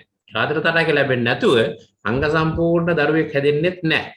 ඒක ආදර තටාක අපි හොඳට තේරුම් අරගන්න ඕනේ අපේ ජීවිතේට බද්ධ කරගන්නේ කොහොමද කියලා. එතකොට අපි ඉස්සෙල්ලා ගෝ ඔබේ ආකල්ප දැන් ඉතින් අපි කුජලයේ ආකල්ප සකස් කරගත්තම අලුත් කුජලයක් වෙන්න පුළුවන්. ඔබ ආකල්ප ඔබගේ අනන්‍යතාවය කියන්නේ ආයත පැහැදිලි කරනවා මොකද අනන්‍යතාවය ඩෙන්ටිටි එක කියන්නේ මොකක්ද? ඔබගේ අනන්‍යතාවයට කවරදාකෝ ජීවිතන සිටි හෝ අනාගතයේදී එසේ සිටන කවරකු හොගෙන් හෝ ඔබ පැහැදිලිව වෙන්කොට දක්වන සුවියත්‍ය සහතික කර දෙන ඔබටම සුවියත්‍යයක් තමයි මොකද්ද ඔබ කියන්නේ. ඔබේ ආකල්පයල් සකසා ගන්න. ඔබගේ අනන්‍යතාවය කියලා කියන්නේ මෙතෙක් කල ජීවිතේ හිටියේ නැති අනාගතයේ ඉන්නේ නැති Tamanම සුවිශේෂීව පැහැදිලිව වෙන් කර ගන්න පුළුවන් චරිතයක්. ඒක Tamanට සුවිශේෂ වයද්දයක්. ඒකට මටම අයිති දෙයක් තමයි මගේ අනන්‍යතාවය. මගේ ඒක වෙනස් කරගන්න පුළුවන්. ආකල්පවල බලපෑමෙන් අපට අලුත් වෙන්න පුළුවන්. ඒක එතකොට අපි ආකල්ප වෙනස් කරලා මිනිහෙකුට අලුත් මිනිහෙක් වෙන්න පුළුවන්. මේ පාඨමාලා පුරාම කරන්නේ කාර්යය. මේ පාඨමාලා පුරාම ඔබට කරන්නේ ආකල්ප වෙනසක් ඇති කරගෙන අපේ ජීවිතය සාර්ථක කරගන්න හැටි. අය කියලා බලන්න උජ්ජල පෞරුෂ වර්ධනය කරේ අන් කවර සාධකයට වඩා බලපාන තීරණාත්මක සාධකයේ ආකල්පව නිරීක්ෂ පරිශ්‍රණය හෙළිවී ඇත. ආකල්ප සැකසෙන්නේ ජීවිතය පිළිබඳ අප විශ්වාස කරන දේ හෝ නොකරන දේ අනුව. සමහරව අවංකත්වයේ ඒකාත්මිකව ජම්පත් වලින් පිරුණු බව ජයග්‍රහවාදී සාධක කරේ ස්ථාවර බවක් විශ්වාසයක් ගොඩනගා සිටියි. ඒ සමහර විශේෂ නොවේ. ඒක එතකොට සමහරව තමන්ගේ ආකල්ප අනුව ජීවිතය සකස් කරන්නේ. මම දැක්ක මේ දවස්වල පොඩි ඇඩ් එකක් කරනවා. ඒක මම හිතන්නේ තාත්තා කෙනෙකුයි දුවකුයි ඡායාරූපයක් ගන්න ගිහින්. එතන ඒක ගහලා තියෙනවා මේ මෙතන ඡායාරූප ගැනීම තහන. තාත්තා කැමරාව වහලා එනවා. එතකොට දුව කියන තාත්තා කවුරුත් දැක්කේ නෑනේ. අපිට ගන්න තිබුණානේ. එතකොට දුව මම දැක්කනේ. ඒක එතකොට අපි තමන්ටවත් වැරද්ද තමන්ට අන්න කාට නොකොන්නත් තමන්ට මේ වැරද්ද වැරද්ද පෙරුණ නිසා ඒක නොකර ඉන්න ඕනේ. ඒක රහසින්වත් පවු නොකරගෙන යන්න ඒක තමයි. ඒත් අපිටත් පුළුවන් වෙන්න සමහරව අපි හරි බොහොම හොඳ වැඩ කරනවා මේ රහස්‍යමය හොඳට ප්‍රචාරයෙන්. පාරේ යනකොට රුපියල් 10000කට පාර්සලයක් හම්බුනොත් අපි ගිහලා ඉක්මනට දෙන අනිත්‍ය දැකපු හින්දා මෙන්න මේවා කම්බල තුනයි. සමහරවිට අපි යන කැලෑ පාරක වැටලා තියෙනවා කවුරුත් දැකලත් නැහැ මෙතෙක් කල් මාස ගානකින් කවුරුත් මේ පාරේ ගිහිල්ලත් නැහැ. ඔන්න අපිට හම්බෙන එක. අපි ඒක සම්බිලා ගන්න. දැක්කත් ඒක කාටවත් පෙන්නනවා දැක්කේ නැත්තම් සම්බිලා. එතකොට දෙන්නේ අවංකත්වයේ නෙවෙයි වංකව. අර ඒ අපි එතකොට පරිසරයේ නිසා තමයි අපි හොඳ වෙලා තියෙන්නේ. ඒ පරිසරය නැති වෙච්ච එකම ආයේ පරණ තත්ත්වෙට එන්න පුළුවන්කමක් තියෙනවා. ඒතර අපි විස්තාර විශ්වාසයක් ගොඩනගන් තියෙනවා. ඒතර ආකල්පය අපි අවංකත්වයේ ඒකාත්ම බව සම්පත් වලින් පිරුණ බව ජයග්‍රහයි බව මේවා කෙරේ ස්ථාර බවක් අපි ඔළුවේ තියෙන විශ්වාසයක් ගොඩනගන ඉන්න කවදාද මේක අපි ළඟා කරගන්න. සමහරව එහෙම නැහැ. ඔය විභාගات ජීවත් වෙනවා. ඒ අදට කාලා අදට ජීවත් වෙනවා. ඒ දෙගොල්ලෝ අතර වෙනස ඒක තමයි. අපි විතර කරන්න ඕනේ මේ ආකල්ප වල බලපෑම මගින් අපිට අලුත් වෙන්න පුළුවන් නිසා ආකල්ප වර්ධනය කළා අලුත් පුද්ගලයෙක් වෙන්නේ කොහොමද? මේ පාඨමාලා පුරාම කරන්නේ ඒක තමයි. අපි ආකල්ප වල බලපෑම මගින් අපිට අලුත් වෙන්න පුළුවන් විදිය හොය අලුත් වෙනවා. එතකොට ඔය පාඨමාලා බැඳුනට වැඩිය හුඟක් වෙනස්කම හැමදාම තියෙන්න ඕන. ඒක දැනෙන්න ඕන. අත්දැක බලන්න ඕන. යාළුවන්ට කියලා දෙන්න ඕන. ගුරුවරු නම් තමන්ගේ ළමයින්ට උගන්වන ගමන් වචන දෙයක් පාවිච්චි කරන්න ඕන. ඒවෙන් තමයි ජීවිත අඳුර ගන්න පුළුවන්කම තියෙන්නේ. ඔබට අද සිට අලුත් විය හැකියි. ඔන්න ක්‍රමය. මොකද්ද? අද සිට මේ මොහොතේ සිට ඔබට අලුත් විය පටන් ගන්න හැකියි. මා යනු මා විසින් මා කවරෙක්දයි පෙන්눔 කරන ඔබට පුජ්‍යලයා මේ යන අවබෝධ යුක්තව පටන් ගන්න. දැන් මං කියන කවුරුත් නෙවෙයි මං කියන්නේ මා කවරෙක්දයි පෙන්눔 කරන ලබන පුජ්‍යලයාව තමයි. එතකොට ආශ්‍රය කරන පුජ්‍යලයන් ආකෘතිය ලෙස බලපොත් පුජ්‍යලයි. ඔන්න දෙකම බලපාන. අපි ආශ්‍රය කරන යාළු අපිට බලපාන. සාර්ථකත්වයේ කරා යන යාළුවෝ නම් පොසිටිව් යාළුවෝ නම් අපිත් පොසිටිව් වෙනවා. නෙගටිව් යාළුවොත් එක්ක ගියොත් එහෙම අපිත් නෙගටිව් වෙනවා. ඒකින්ද අපි ආශ්‍රය කරන ලබන පුජ්‍යලයන් තෝර බේර ගන්න ඕනේ. කාත් එක්ක හිටියොත්ද මගේ ජීවිතය සාර්ථක වෙන්නේ. ආශ්‍රය කරන පුජ්‍යලයන්ගේ කවරයත් එක්ක වැඩ කරොත්ද මට සාර්ථකත්වයේ කරා යන්න පුළුවන්. කවරයත් එක්ක වැඩ කරොත් මට තියෙන ශක්තිය නැති වෙන්නත් පුළුවන්. ඒත් ආකෘතිය හඳුනන පුජ්‍යලයන් අපි ගන්න මොඩල් එකට. එයා වගේ වෙන්න උත්සාහ කරනවා. ඒකත් හරි වැදගත් අදහසක්.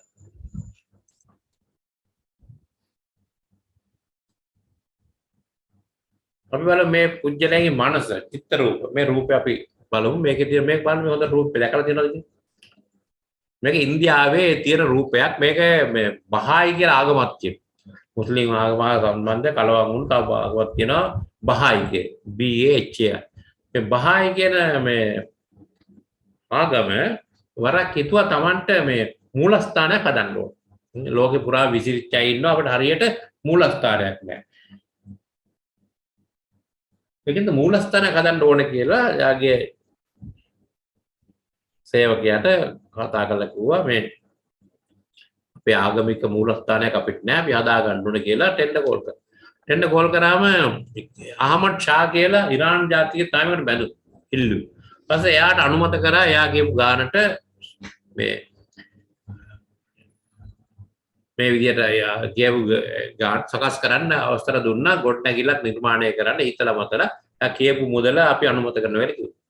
දැන් මේක තාම ඔළුවේ නැහැ මොකද්ද මේ හදන්නේ. ඊට පස්සේ ඕන තරම් සල්ලි දෙන්න ඕන රටට ගිහලා ඇවිදලා අපිට ගැළපෙන එක තෝරගන්න. එයා ලංකාවට ආවේ ඒකට. ඇවිල්ලා දැන් එතකොට මේ අහමඩ් ෂා ඉතින් කල්පනා කරනවා කොහොමද අද? එයාට අවසර දුන්නාට සැලැස්මක් නැහැ. ඊපස්සේ එයාක ලෝකෙ පුරාම ඇවිදින්න කියලා. එයා ගියා ඉරානයට ගියා. ඉරාකයට ගියා. පැරණි ශිෂ්ටාචාර ඊජිප්තුව පැත්තේ ඔළුවට ආවෙනේ අදහස. ඊට පස්සේ ලංකාවට ඇවිල්ලා පොතේ හැටියට කියන්නේ ගෝල්පේ සෝඩ්ලේ නැවතුණා. නැවතිලා එවර ගයිඩ් කියනවනේ මෙයාට පෙන්නන්න යන එක්කන. එයා කියනවා දැන් ඉතින් දුර යන්න බෑ. හෙට අපි අනුරාධපුර පොළොන්නරු ගිහිල්ලා පැරි නටබුන් බලමු. අද දැනටදී අපි මේ දවල්ට කෑම කාලා මේ ළඟම තියෙන පන්සලට එතරම් හොඳ විශ්වගත තැනක් තියෙනවා. අන්න එහෙම තමයි ඒ ආගමයේ මධ්‍යස්ථානය හොයාගන්න. දැන් මේ මධ්‍යස්ථානය හොයන හැටි ඉතින් ඇවිදින්න හොයන්න බෑ. පස්සේ ඔළුවට එන්නෙම නැහැ ඉතින් කල්පනා කරන උඩ අදහසක් එන්නේ. ඉතින් ඊට පස්සේ අර කිව්වනේ මුල් දවසේ ආවම අපි යමු නුවරඑළියට. එතකොට මේ අපි නුවරඑළිය නෙවෙයි අපි කැලණියට. ළඟම තියෙන කැලණියට යමු කියලා කිව්වා. කැලණියේ පරණ පන්සලක් තියෙනවා බුද්ධ කාලේ ඉඳලම. ඒක අදහසක් ගන්න පුළුවන්. පස්සේ ගයිඩුත් එක්ක මෙයා හරි සතුටු වෙලා දැන් ගිහිල්ලා කැලණි ගිහිල්ලා දැන් පොය දවසක් එතකොට උපවාසකම්මලා මල් පූජා කරනවා මල් පුප්පනවා දැන් මෙයා පැත්තට බලන්නේ මෙයා දැක්ක එකපාරට මේ නෙළුම් මලක් අරගෙන කාන්තාවක් එහෙම ලස්සනට මල මෙහෙම පෙතියයි පුප්පනවා කියලා කියන්නේ පෙතියයම අපූර්ව ලස්සනක් ආවා එයාගේ මුදුර දේ බලන් හිටියා එකපාරට යා ගොළුට අදහසක් ආවා මං හදන්න යන මූලස්ථානේ මේ වගේ වෙන්න ඕන කොයි වගේද මේව දිගෑරෙන නෙළුමක් වගේ එතකොට දැන් මේක ඔළුවට ආවා. දැන් එයා ආව හොටෙල් එකට ඇඳා සරස්ම අනුමත කරා. ඊට පස්සේ ඒක නිර්මාණය. දැන් මේකත් අර ඉන්දියා ටජ් මහල් තරම්ම ජනප්‍රිය සංචාරක ඇදගෙන තන. හරි. එතකොට මේක නිර්මාණය වුණේ පරිසර සාධකේ. ආරය කියන්නේ ඇතුලෙන් ආපු සාධකයට වඩා වැදගත් උනේ පරිසර සාධක. ඒ අනුව තමයි මේක නිර්මාණය ගන්න හේතුව. ඊට පස්සේ ඇඳ කොලයකට අනුමත ගත්තා. ඊට පස්සේ මේක සකස් කරා. දැන් බලන්න මේක දැන් නෙළුම් මලේ හැදෙන්නේ තියෙන්නේ. ඉතින් නෙළුම් මලේ හැඩය කියන එක ආගමක් ප්‍රචාරය කරන හුඟක් වැදගත් සාධක. කිලුටු වෙන්නේ නැහැ, නිකන් කුණු ගෑවෙන්නේ නැහැ විදිහට කඩු ගොඩක් තියෙනවානේ. එතකොට මේ එතකොට අපි දැන් කියන දැන් මේක බලතේ බහායි කියන ආගමට මුරස්ථානයක් කියන බලවත් වුණු ප්‍රධාන සාධක තමයි නිර්මාණාත්මක චින්තනය. මෙහෙම එකක් හදන්න ඕන කියන ආකල්ප. ඒ අනුව තමයි නිර්මාණය. ඒතර දැනට නැති දෙයක් තමයි හදලා තියෙන්නේ. ඇති දෙයක් තියෙන නැති දෙයක් තියෙනවා. හරි එතකොට දැන් මේක එතකොට මම කියන්න උත්සාහ කරේ මේ වගේ Tamanට අරමුණක් තියෙනවා නම් ඉලක්කයක් තියෙනවා නම් ඉලක්කේ කරා යන්න පුළුවන්කමකුත් තියෙනවා. හිතන්න ඕනේ ඉස්සෙල්. හිතුවම තමයි ඒක ලැබෙන්නේ. ඒ බහායි මධ්‍යස්ථාන දැන් උඩ පැහැදිලි ඇති. බහායි මධ්‍යස්ථාන කියන්නේ උඩ BAHAI. බහායි කියන්නේ ගාල බැලුවොත් තොරතුරු හොයාගන්න පුළුවන්.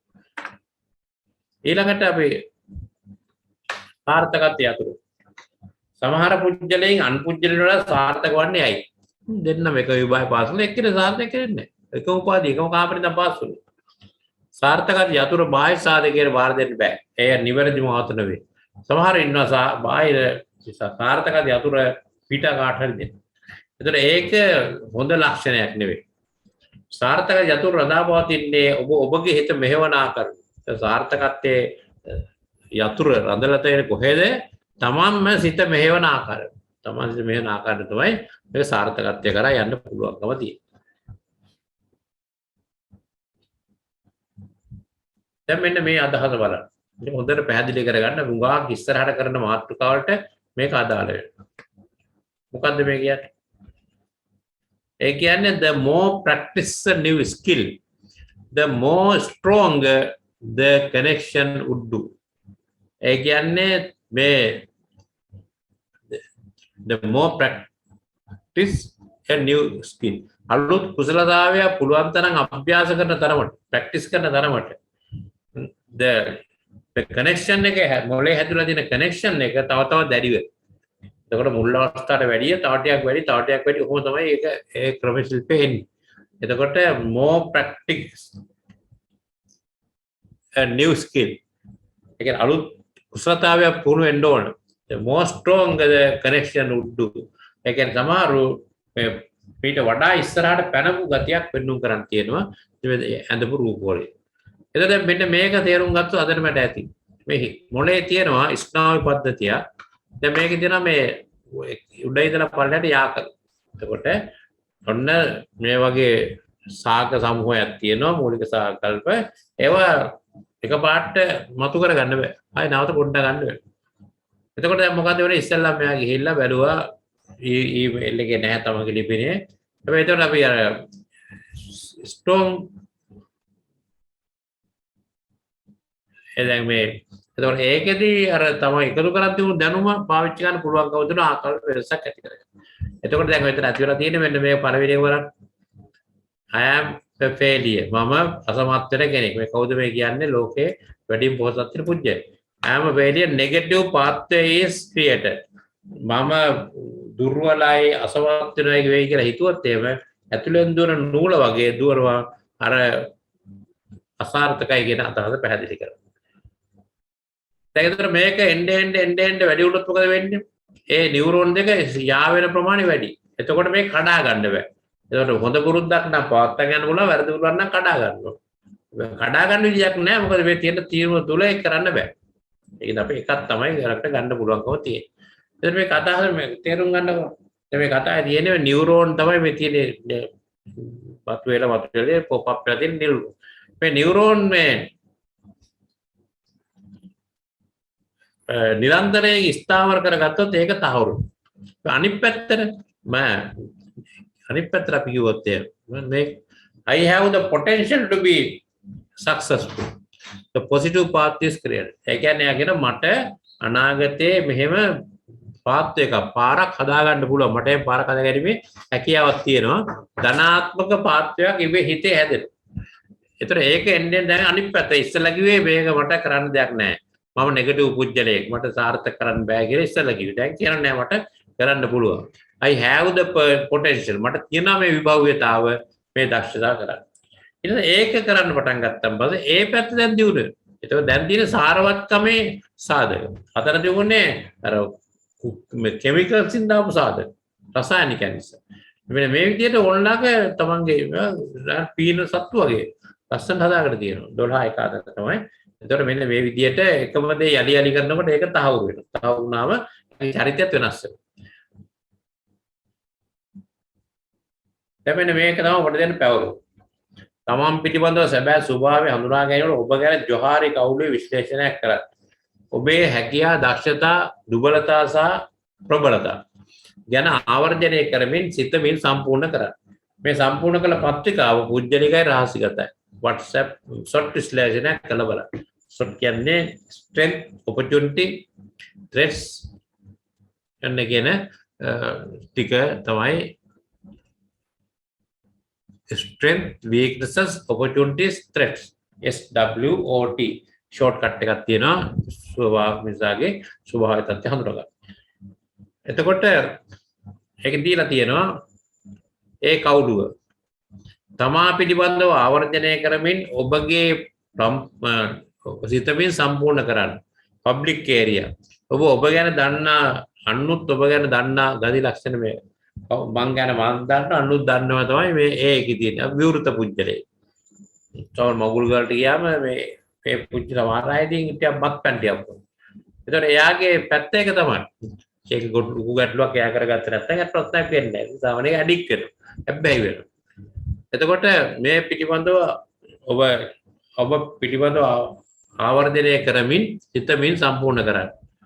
Public area. ඔබ ගැන දන්නා අනුත් ඔබ ගැන දන්නා ගතිය. එතකොට ඔබ ගැනත් දන්නවා අනුත් ඔබ ගැන දන්නවා. මම කියනවා මම උදේ 4ට නැගිටලා පාඩම් කරනවා. ඒක මමත් දන්නවා අපේ ගෙදර අයත් දන්නවා. රටේ අයත් දන්නවා. මමත් දනි ඔබත් දනි. මමත් දන්නේ නැත්නම් ඔබ දන්නේ නැහැ. එහෙම රටාවක් තියුණා. එතකොට දැන් එතෙන්දි කියන පළමුව ඔබට අනුමාන කළ හැකිය ඔබ නොදනි අනුන් දනි. ඒක ලියන්න. මේ කාලේ මගේ තියෙන ලක්ෂණ අහලා කියන්න පුළුවන්. පොඩි කාලේ ගැන වාන්නොක් කියන්නේ. දැන් ආච්චිලා කියලා හරි කැමතියි තමයි පොඩි කාලේ ගැන කතාන්තර කියන්න. ආච්චිත් කවුරුත් කතා කරන්නේ නැහැ. උඩ කතා කරන මාතෘකාවක් දැන් තියෙනවා. ආච්චි අම්මලා ගන්නවා. ආච්චි මට මේක ඉගෙන ගන්න තියෙනවා. මේ මොකක්ද මේ කිව්වේ? කොහොම මේක කරන්නේ? ඒතකොට ඒගොල්ලෝ කියනද? ඔය විදිහට කාලේ මේ කවුළු බල බල යන්නත් පුළුවන්කම තියෙනවා. දැනට නොදනි පසුව දැනගත් කල්ලි සම්පූර්ණ කරන්න. සමහරව දැනට දන්නේ නැහැ. මං ගැරවත් මං ගැන දන්නේ නැහැ. අනුන් මං ගැන දන්නේ නැහැ. මොකද කියනවා ඒක අනාගතයේ සාර්ථක කරලා වෙනස් කරගන්න පුළුවන්. ඔබම වන්. එපා කිසිවෙකු අනුකරණය කරන්නට, එපා කිසිවෙකු අනුව යාමට. එසේ නොවුනොත් ඔබ හුදෙක්ම ව්‍යාජ පැවැත්මක් ඇති අයෙක් පමණි. එය සීරිසා ගන්නවට වඩා අන්තය. ඔබම වන්න. ඒ තමයි ඕෂෝගේ කියමන. ඕෂෝ කියන්නේ ඔබ වෙන්න. කොහොමද වෙන්නේ? Be yourself. Do not imitate anyone. කිසිවෙකු අනුකරණය කරන්න එපා. Do not follow anyone. Otherwise you will be just a pseudo existence, and that is first their suicide videos. Do not limitate anyone. පා කිසිවෙකු අනුකරණය කරන්නට ඔබ කිසිවෙකු අනුව යාමට කවුරුත් එක්ක හරි ඒ විදිහට යන්න. Do not, and that is road then suicide videos. ඒ සීසා ගන්නට වඩා අනන්ත ඔබ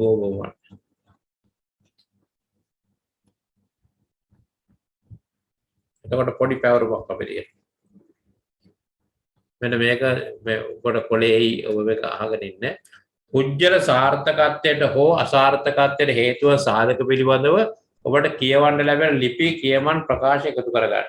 අපි ඔය සමහර පත්තරවල බුද්ධා විහෙල දිනු වෙච්ච පුජ්‍යලෙන් තමයි ඉදිරි කතා කරන බොහොම පහන.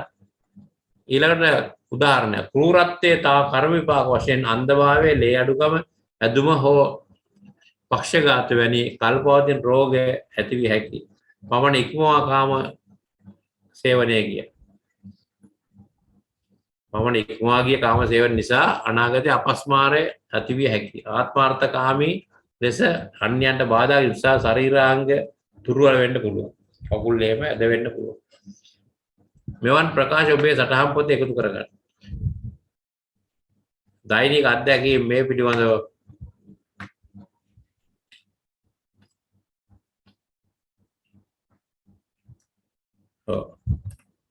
මෙවන් ප්‍රකාශ ඔබේ සටහන් පොතේ එකතු කරන්න. දෛනික අත්දැකීම් මේ පිළිබඳව ඔබේ සිතට මතුවෙන අදහස් පොතේ ලියන්න.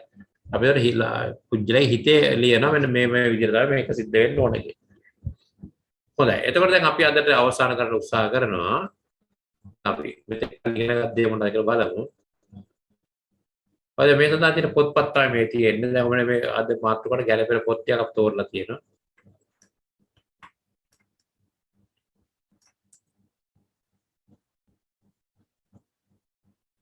ඉතින් යෞවනත්වය සහ මාතෘ ගැහණු ළමයෙක් වැඩි වෙ පැමුණු ගැහණු සහ පිරිමි දෙකොල්ලෝ වැඩි වෙන අවස්ථාවේ ඉඳලා පළවෙනි දරුවා අවදලා අවසානකම් තිබිය යුතු ගති ලක්ෂණ ගුණාංග සේරම මේ පොතේ අන්තර්ගතයි. මේක අවුරුදු 30කට වැඩි පරණයි. තාමත් මේ පොත ක්‍රියාත්මක. අනිත් එක තමයි දෙවෙනි එක. එතන කියන්නේ දක්ෂ දරුවෝ හදා වඩා ගන්න කොහොමද? ඒක පිළිදගත් ඉඳලා පොත දක්වා විස්තරාත්මක ඇවිත් ටිකක් ඇවිල්ලා එතන ඉඳලා දැවැන්ත විස්තරයක්. ඒකට අපි කියනවා දක්ෂ දරුවෙක් හදා ගන්න කොහොමද? අර මම ඉස්සෙල්ලා පෙන්න රූපේ තිබුණේ මෙන්න මේ ලව් ටැංක් තියරි කියන පොතේ. ප්‍රීතිමත් ප්‍රේමණීය ජීවිතයක. ඊළඟට ස්වර්ණමය යෞවනය. ස්වර්ණමය යෞවනය කියන්නේ තරුණ වයසේ ළමයින් දැනගත් දේවල් පිළිබඳව දැනගන්න ඕන. අපරාධයක් වෙනවා නම් බේරෙන්න දැනගන්න ඕන. උනාට පස්සේ කියලා වැඩක් නැහැ. ඊළඟට ස්වර්ණ වාහිනිය කියන්නේ යෞවනයේ ගොඩනගාගත්තු ගති ලක්ෂණය. සංසාරමේ ස්වර්ණමය යෞවනය කියන එක love and sex in plain language කියලා ඇමරිකා ඉස්කෝල ජනප්‍රිය පොතක්. අන්තික ළමාවියේ දරුවගේ පූර්ණ පෞෂත්වය දෙන්න. මේ අපි ඉස්සරහට මේ සවිස්තර කරමු. මම අද උඩින් පල්ලෙන් යන් කියේ වෙලා ඉවරින්ද මේ පොත් ටික සේරම අරගෙන මම හිතන්නේ අපි පොත් පර්සනල් සම්බන්ධ උඩ ආයෙ දන්නවා. මේ පොත් අරගෙන අපි ආයෙ නැවත සකස් කරලා බලමු අපිට ගන්න පුළුවන්ද බැරිද කියලා. හොඳයි. දැන් මොනවාද අපිට වෙලාවක් තියෙන පොඩ්ඩක් අහන්න මොන හරි තියෙනවනම් දැන් ඔබට ඒ සඳහා වෙලාවක් තියෙනවා.